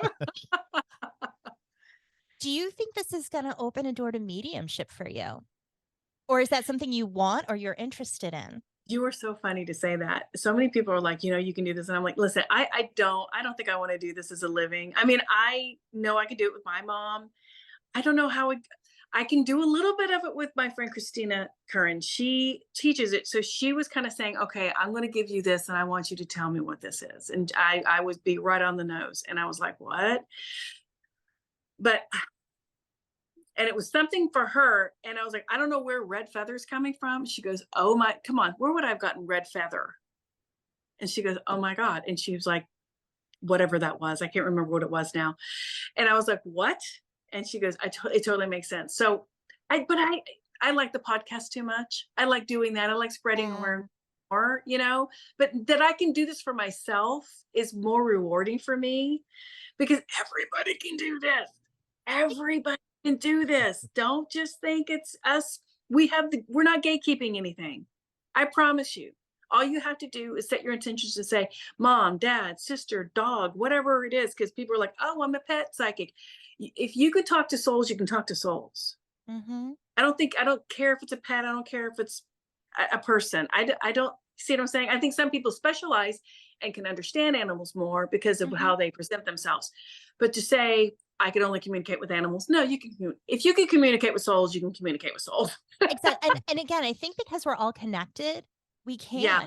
We can communicate with each other. I've talked about it before on the show. I really think that we are all telepathic. We just Yeah. don't know how to use it properly. So a lot of times, you ever get I was just thinking about you when you called me. It was the telepathy, but it comes in as our own voice. And it's about starting to learn what is your thought and what is somebody else's thought coming into yours. And that's the hard part, because Alex and I, we literally are thinking the same thing. It's like we have these conversations and we bring it up and it's like, okay, so did you think of that first? Did I, or did it come from somebody else who brought it to us? I don't know. But I think it's about unlocking these gifts. And I know some people don't like to call it gifts because they're like, everyone has it, but I think they are gifts that we all have. And I think that everyone is different in what they're stronger, like what works strongest with them. So some people are better at mediumship. Some people are better at seeing things happen in the future. Some people are better at, feeling what's going on right now and, or talking to souls or talking to animals. It's just whatever they decide to focus that strength on. Yeah. But I think that we all have it, and it's just about unlocking it and not being afraid. And, I want to ask, were you afraid at all? Like, did you have nervousness, apprehension, when you first went to go talk to your mom? No, I've never been afraid of any of this. I've never been afraid of it. In fact, when I was writing my Graveyard Watchman series, I wrote my first book on Wattpad. It's an app that readers and writers can go on and just write their books. And I was just trying to keep practice up and write and keep my skill up. And I ended up writing an entire book and it got like 1 million views. And I was like, okay. So, and they featured it and everything, and it's done really well. But when I started writing that book, I swear to God, I was channeling part of it, because in my book, they go to the council and there's a council up there. And I didn't know that, but there's an actual council that the council's where you go for your life review. Yeah. And the council's right there, and they go, what did you learn? How are you going to do it differently? Do you want to go back? You don't have to go back. Do you want to go back? You want to heal? Okay, you can heal. Whatever. It's all free will.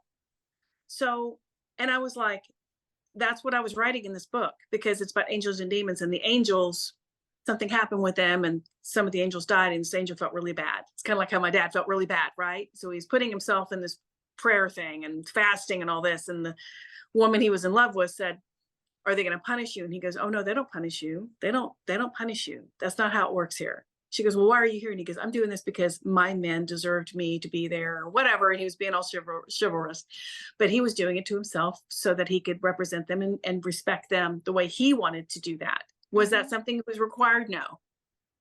It's like my dad. It wasn't required that he went to solitary confinement. God was like, if that's what you need to do to make yourself feel better, that's fine. You don't have to do that, because we're not judging. We're not judging. Yeah. And again, you had that information and you unlocked it without even realizing it. That's so I know awesome. that. And I didn't know that until somebody said, there's a council. And I was like, what? Wait a minute. I was looking through my book. I was like, really? Do they do this? And that's just because, that's exactly how it works. And I'm like, oh my gosh. So yeah, I wasn't afraid of any of this. I mean, I have my husband's sister, and I'm just going to say it, about when I started writing books, then she decided she wanted to write books. And I don't know, she's competing. I don't even know what happened, but she didn't love the fact that she wasn't as successful. That's okay. Whatever. I don't even know what happened there. We don't talk to them hardly at all. We never saw them. Well then, but she's very religious, very Baptist. And she said, she wrote me a typed letter and sent it to me. This is about 3 years ago, and said, I'm so glad your books are doing so well, and I meant to tell you this, but this is all of the devil, and this is all demonic. And, I'm writing Twilight books. I'm not Twilight, but you know what I mean? I'm writing paranormal. That's what a paranormal romance book, like a Twilight situation. It's not my art about vampires, but it's like that. So I guess everything is demonic to her. But my point is, to be so in a box, to be so indoctrinated in something that gives you no freedom of critical thinking at all, that's hell to me. Yeah. That is hell to me. And but again, just like there, you're doing it to yourself, right? Doing it to herself. Exactly. And maybe she decided, I want to know what it's like to be, even though I think I'm connected to God, I want to know what it's like to be completely disconnected with God. Because that's exactly to me what she's doing. She thinks she's very connected. Because if you think about it, in the Bible, it says, we don't judge. You don't do that kind of crap. Right. Right. So Yeah. she lost her brother and her sister-in-law over that. Mm. And it's not because I'm making her pay pittance. It's like, I don't have anything to do with that. That mentality, I'm planets away from that. Yeah.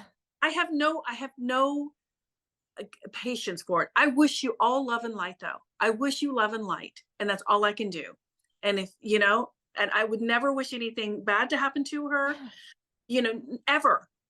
But she was telling me, my books and my podcast are of the devil, and that I'm dabbling in satanic occult things. And we have sitcoms that have ghosts in them. I mean, does she watch TV? I mean, I don't even understand, so I never rebutted. I never talked to her again. I never responded to it. She didn't deserve a response. And what she thinks is none of my business at this point, because I'm on a different frequency. Yeah. That's the best attitude to have. Yep. Yeah, Exactly. And with that, it's sad because, again, you think that's family. But like you said, I think it's a choice that was made Mhm. to say, this is what I'm going to, box myself in. It's like the devil card in tarot. Yes. And they have those chains wrapped around their neck. They're Yeah. loose. You can take it off anytime, but it's your own doing. Yeah. Yeah. And listen, and I'm not talking badly about religion, because I think No. there's so beautiful things Yeah. morally about I think so many different religions are all kind of right in their own little space here and there. Do I go to church? I don't go to church. I talk to God directly, and I talk to my mom, who helps me a lot. And I talk to Jesus all the time. I think Jesus was amazing. Mhm. And I'm all about God and Jesus. I just don't want to go and sit in a pew and give you money so you can go on your yacht or fly to Tahiti and drink Mai Tais on my dime. No, thanks. And I'm not saying it's happening everywhere. I'm just No. saying. I know. Well, and I want to bring up something else that you had said before on the Curious Cat podcast with Jen, talking about deja vu, because that was kind of the thing. And the thought of, when you're having deja vu, it's because you're with God, or, you're having that connection, but then you got to rewind back. And I've never had deja vu, so I cannot relate to this. Really? all the time. She has it all the time. And I'm like, what is that? It's like, it just doesn't make sense to me. I said to Alex, it's interesting because a friend of mine had a retreat that I went to, and there's an amazing woman, and it's like she walked in the door and I just felt her energy, and like we just hugged each other. Oh, It was wow. so just this connection. And so And you've never met before, correct? never met her before. Okay. What? But we were both connected with dragons. We work with dragons. And so the next day she was doing henna tattoos. And I Yeah. said, oh, can you she wanted to do a dragon. And I Yeah. said, whatever you want to do. And she's doing these like triangle things. I go, that's what I see when I meditate. I'm explaining the triangle. She goes, well, you know what that means, right? And I go, I have no idea. And she goes, you are connected with source. She's like, the Oh. way you're connected, people strive to attain that their entire lifetime. You Wow. have that connection. And I was like, I never realized it, because I think there's something inside of me that is to keep my humbleness, perhaps. I don't Yes. know, but to keep me in check, because I'm just like, I don't know. But you said that, and it was like a little puzzle piece, again, of confirmation of, like, I know I'm connected, but Yes. is it the degree that I don't realize? But then I think Alex never has deja vu, and I think he's more psychic than I am. And it's just so funny, because I'm like, but he never has it, yet I have it all the time. Yeah. I just got a hit from my mom about Alex, and I don't know why. My mom said that this is one of your first times here. And that's why you don't have a lot of deja vu. This is what you've only been reincarnated like twice here. This is your second time. Wow. Okay. Yeah. You've had many lives, just not here. Just not Well- on this, just not here. That makes sense too, because in my past life regressions that I've had, he was only in the one before we came here on Earth. And that was Really? the only time he was in a past life with Oh, me. wow. Okay. And that to me, that's validity. I had no idea. I was just telling you because I tried it. I don't question it because I'm like, if I do that, then I can't do it. So, but she said, this is your second life here. This is, Wow. Okay.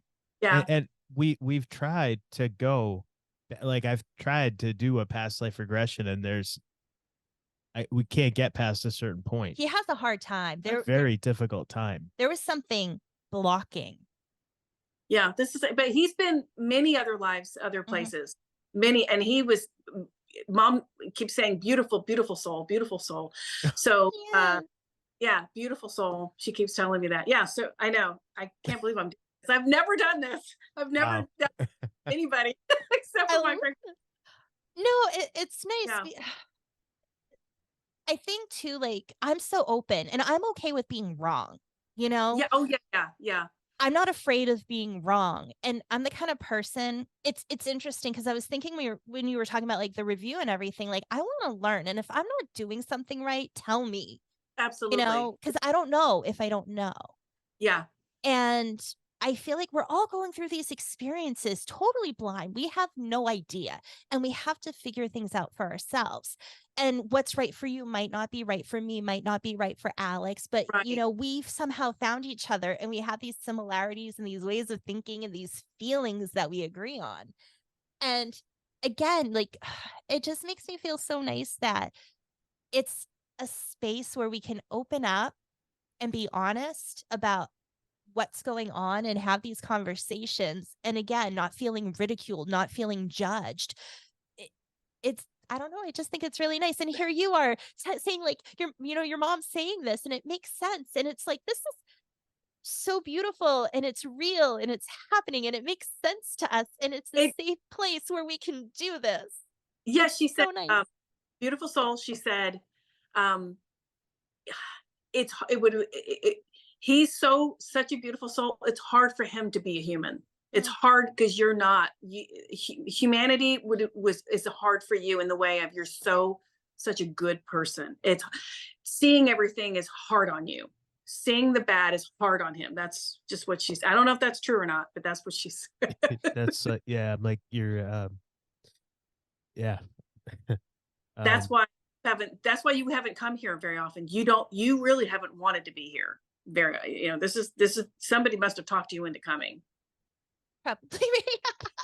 Yeah. And I might be, I kind of get the idea that he's here for you. He came for you. Maybe you talked him into it because I know you guys have had a life together. So maybe, and I'm just trying to, I think maybe that's what she's saying. Maybe you talked him into it. You may have said, please come with me. And he finally went, okay, fine. I'll go. But he didn't want to. And Alex is such a good soul. He's such a good person. He makes me become a better person. And he teaches me so much in this life. So I was not planning on getting emotional. Oh, everything you said. Yeah, I mean, I'm just like, it's like pouring out of me now. Oh, well, listen, I can't believe Monique, I've never done this. I've never done this. Everything you said, spot on, though. Really, it's spot on. Exactly what Mom said. I'm not the one doing it. My mom is telling me this. And the only reason I do this is because I can talk to my mom now. And I just talked, and I asked her, I said, before I come on, I said, help me through this interview because I get nervous because I'm usually the one interviewing. And I didn't feel nervous. And when I saw you both, and then when we were talking about, you said, when he said he didn't understand deja vu, my mom said, he's only been here a couple times. That's why he doesn't understand it. He's only been here a couple times. Beautiful, beautiful soul. Somebody that not many people of his soul growth and strength, because he's so up there in his soul journey. Like he's so higher up than a lot of humans are. That's why it's so hard for him. That's why this is so hard for him. I think he's here to teach me. Maybe, but you talked him into it. You talked him into coming. That's what my mom said. That's totally what she's giving me now. You talked him into coming. And yeah. It's funny because I did. It's all your fault. It's all your fault. You have somebody to blame now. You made the choice. that choice. It's funny because when I was doing some soul work, it was like I was asked and I was like, yeah, I'm very gung-ho and excited. And I kind of jump in without thinking sometimes. And, now he grounds you and grounds me. He grounds you. He does. He grounds you. And I've said that because I'm like way up here, floating, and he. My mind too. I'm like, oh my God, I wish I could tell my husband. And I do tell him some things, but some things he's just like, okay, whatever. But but it's a perfect match because I would be la la la la, because you get carried away with this stuff, and I understand that. The dandelions when they go white. Yes. It's like I'm that dandelion just trying to float off, and he's like the stem and the leaves, like, nope, hold it together. But instead of letting me go, wrapping me. Yeah, and that's the reason I named my podcast, because I want to know. I want to know everything. Yeah. I want to discover and understand and do all this. None of the small talk crap. Tell me about your life story. I don't know you, but tell me your life story. To a stranger. I'd rather have that kind of conversation than how's the weather. Oh, okay, what do you? I'd rather stick needles in my eyes. Yeah. So but no, beautiful soul. Didn't want to come here. Very, very ascended soul. Very ascended soul. I don't know if you're going to come back though either, Alex. I don't know. Mom hasn't given me any of that. I don't know. I think that's a decision you'll make later. I don't know. But yeah, I don't know. You are very special. You are very special. He is. Yeah. And I'm happy because I'm like, yeah, somebody else is recognizing that, because he's so I don't know, Alex. I know. You guys have never talked. Only you and I have talked before. But Alex is so he likes his anonymity. He's very if he does something, he doesn't go tell people he did it. It's not yes, very humble, yes. And that's my husband too. My husband, he doesn't believe in any of this really, but when he retired, he works with the autistic kids at school. He drives for Meals on Wheels. He does all the stuff that would be a very religious-y kind of thing to do, but we're not that. So to me, that gives validity of, oh my gosh, what a teacher you are, what a lovely soul you are. And I couldn't do it without him. You couldn't do this life without Alex. You can't do it without him. He's saved me in so many ways. He's taught me so much. It's like he has You were taught him a lot too. You were so good for him. You feed him. You feed him with your goodness too, though. You feed him. Yeah. It's a very symbiotic relationship. Yeah, it is. And I find it so awesomely wonderful. We're having this conversation and how we're the way we are, and Jen too. And we have our spouses and they keep us grounded and they help us and we help each other. And I'm lucky because he is open. He was the one who let me really come out of my shell of being who I am. Like, I want to read tarot, and I see spirit, and I talk to rocks and trees. And I believe in all of that, because I do think that I think Dolores Cannon was right. We all had to come here and understand how the earth works. If you're going to be here, you got to come. Alex skipped all that. He wasn't ever a rock or a tree or gas or air or whatever. He didn't do that. That was another reason why it was hard for him. Yeah. Yeah. But he didn't. Well, he didn't have to though. He didn't have to. No. Mom said. Yeah. I'm telling you guys this. Yeah. Alex is he. Yeah. I feel like I can't put him over enough. I can't say enough good things about him. He got to skip the line. He got to butt in line and come full force. Well, I think that was the agreement. You either come with me, and he's like, I'm not going to be a tree. It's so funny. It's like you said that. It's like, he skipped the line and he came here in full force, and and I'm glad you did. And that's something that my Aunt Lorraine would say, and my dad says, and it it popped in my head, and I'm glad you did. Oh, thank you. Thank you.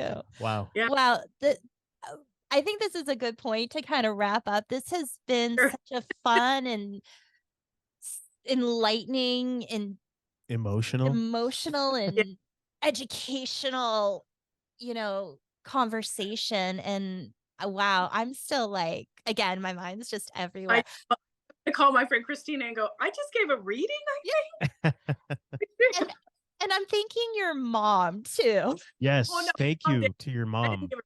Yeah, my mom. Oh, she loves you guys. She's already told me they're amazing. They're amazing. You need to keep up with them. They're amazing. I'm like, okay, Mom, I hear you. I didn't say that, guys, but I'm like, I know they're amazing. But I surround myself with people like you when I do the podcast or when I do y'all's podcast or whatever. I have amazing people, and that's the reason I can do what I do. Even this little bit that I can do with talking to my mom is because I surround myself with people that believe in it and that I can talk to freely about it, and that I'm not afraid to, and I don't care anymore what people think about it. This is real. This And is that's the real. thing, you don't care anymore. And I had to get to that point, and that's a really hard point to get to. Sometimes I think we have to go through certain experiences to get us to that point, but it's important. You can't care about what other people think about you. And I'm not going to. I don't care what people think anymore. And you know, I want to always. I care what people think in the way of I want people to feel good around me and know that I care about everyone. But if you still don't see that in me, that I can't bother myself with how you feel about me, it's none of my business. It's none of my business after that. I think I think that's so perfectly said. Leslie, can you tell everyone how they can find you, where they can find your books? Yes. Okay. So all you can do is look at my name, Leslie Fear, Fear. Real easy. Seriously, you'll see my Amazon. I only have my books on Amazon. I don't make a ton of money on because I'm not here to make tons of money on everybody, but they're good. They're all bestsellers. This is Graveyard Watchman. This is Apollo Sun. This is Atticus. They're all on there. My podcast is Because I Want to Know, and it's on Apple, Spotify, or wherever you listen to podcasts. And I'm on TikTok. I do fun videos. I also do decorating. I know. I'm a Gemini, okay? I'm not a one-trick pony. And I'm on Instagram under author Leslie Fear. And so you'll find me. Just look up my name. And you guys I'm sure you'll put some kind of link on there. We're going to put everything up for everyone to find. And I do want to say your podcast is so wonderful. I'm a fan of it. I listened to it. And it was funny. The Lionsgate, I'm like, I heard it, but I'm like, I'm not going to, give it away. It's because but even not every single episode might be like somebody, it might not interest it, but please, check out. There's so many different people that you speak with and have these conversations with.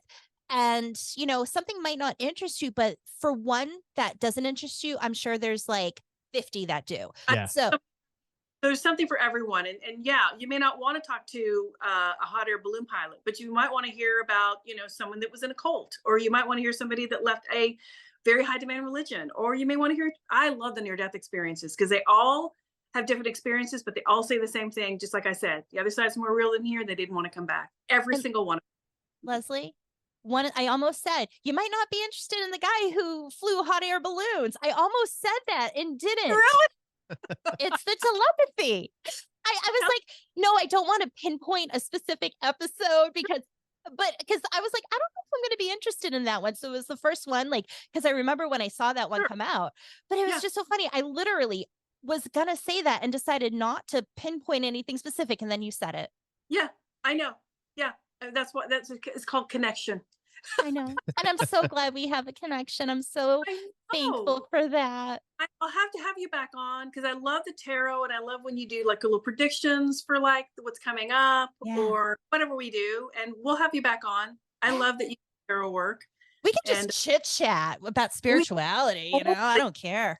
We totally can, because that takes pressure off you, and we can just talk about everything. I can tell you what happened with mom and dad, all the progress I've made. I know.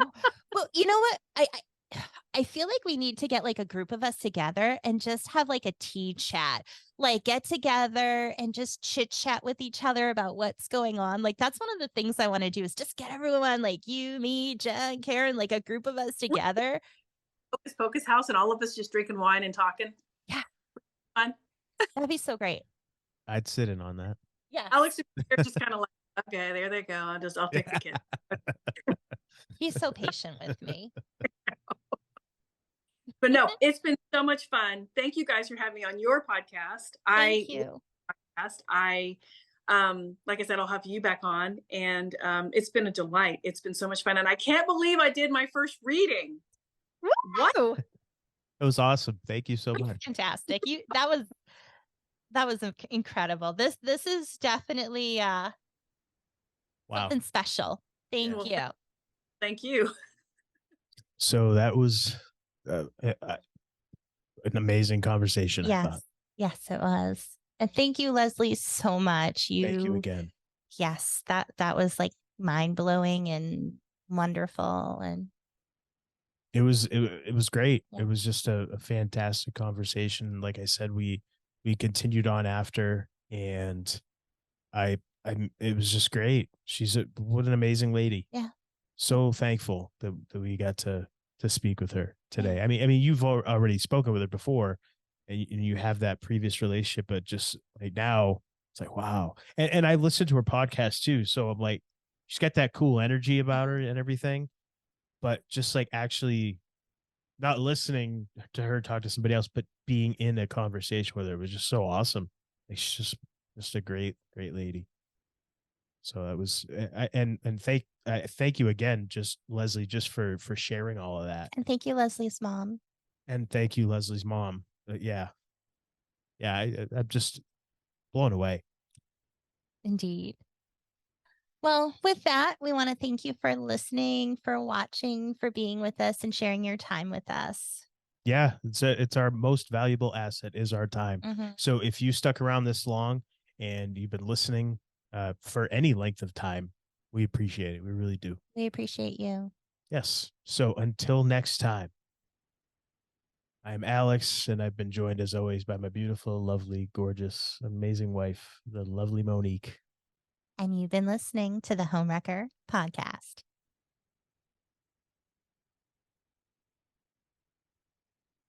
Yeah, I never knew that was a dragon. You didn't know it was a dragon. No, I don't stare at your tattoos. I don't stare at them, so I didn't know. That's okay. Just But kind of. yeah, I have two. I have one here. I'm like, oh yeah, I have one on each arm, duh. Yes. Well, this one I never even go. Like I thought that was a tribal thing. Well, I didn't know it was the. This one I here, never stared at your. I never yeah. looked Well, at. yeah, it's a tribal because when It's so when weird that I was close- saying it and it just sound. I'm sorry. I feel like I No, sound weird saying that. I've it's- never stared at your tattoos. I don't even know what you have on you. I know the one on your leg. Mhm. The my anime go? yeah. Yeah. I know that one because that one I see it all the time because you're wearing shorts. But a lot of Mhm. times you're wearing sleeves, and Yeah. I just don't. I don't care about Well, I that was gonna stuff. say the tribal was my brother was on leave from the Marines and I was going to get my first tattoo. But that and- was your first one. Yeah. A funny How have story we with never that. had this conversation before? I don't know. I was going to get my first tattoo and my brother came with me. And we went to this place in New Hampshire because, the mass tattoos were illegal for the longest time in Massachusetts. Really? Yeah. So like this is what, 1998. And I said to my brother, there were so many tattoos I wanted to get, but I was like, I have no idea. So I said to my brother, what do you want me to get? And he's like, this one's pretty cool, looking at something on a wall. And I was like, my brother's on leave from the Marines. And I was like, he likes it. I'm going to get it. It wasn't my style, but to me, and again, that's the thing with my tattoos. They're memories of certain points in my life and where I was. So somebody might look at I've had people say, oh, your tattoos are so random, but I don't care because everything was about a point in my life. And I remember the good times and the bad times. And yeah, so like that, I don't care if people be like, oh, she has a tribal tattoo. Like for the longest time, people were like knocking on tribal tattoos, but it's like, you know what? I don't care. My brother liked it. I was getting my tattoo. That's what he liked. So I got it. And the guy, it was such a bad job. No, I'm sorry. Was it that one? It wasn't. We found it in New Hampshire. And I ended up getting it done by somebody in their apartment. And it was such a bad job that I had to go somewhere else and get it touched up because it was not done well. But that was what he had wanted. So, and then afterwards, I got my dragon put in. Oh, interesting. Yeah. Okay. Yeah. How have we never had this conversation? I don't know. Well, I don't have any tattoos. I never, like, whatever. I remember going with a couple of friends when they got their tattoos done. And because everybody's like, oh, well, we'll all get one. Okay. I'll get there. I'm like, I don't know what I want. Like, I don't want anything here put on me. There's just nothing that I want to commit to for that. Yeah. I can remember one of my friends got this little tiniest little, it was no exaggeration. If you get a dime, it could fit inside of a dime. It was this tiny little, the what do you call it? The ankh, where it's like the Yeah. ankh, the cross, just that on his shoulder blade, like on the back. So he can't even really see it unless he's looking in the mirror, you know? And it was just random for nothing. That's what he got. And I'm like, that's what you get. Oh, okay. And then my other friend got like a bigger tattoo, but it was just like, all right. I loved getting tattoos. I didn't get anything. It was like, it was not, just nothing, nothing that I've ever looked at and went, oh, I want to get that tattooed on me. It's not for me. Yeah. I loved getting tattoos. I was so just mesmerized watching them as they would tattoo. And I just watch and be like, wow, it's cool. All right. Yeah, we recorded this. We kept recording, by the way. That's okay. I know we're just sitting here chatting, but yeah. Yeah, that's all right. Well, maybe we'll leave this conversation. Maybe we'll leave this in. Why not? Yeah, who cares? Less to edit. There you go.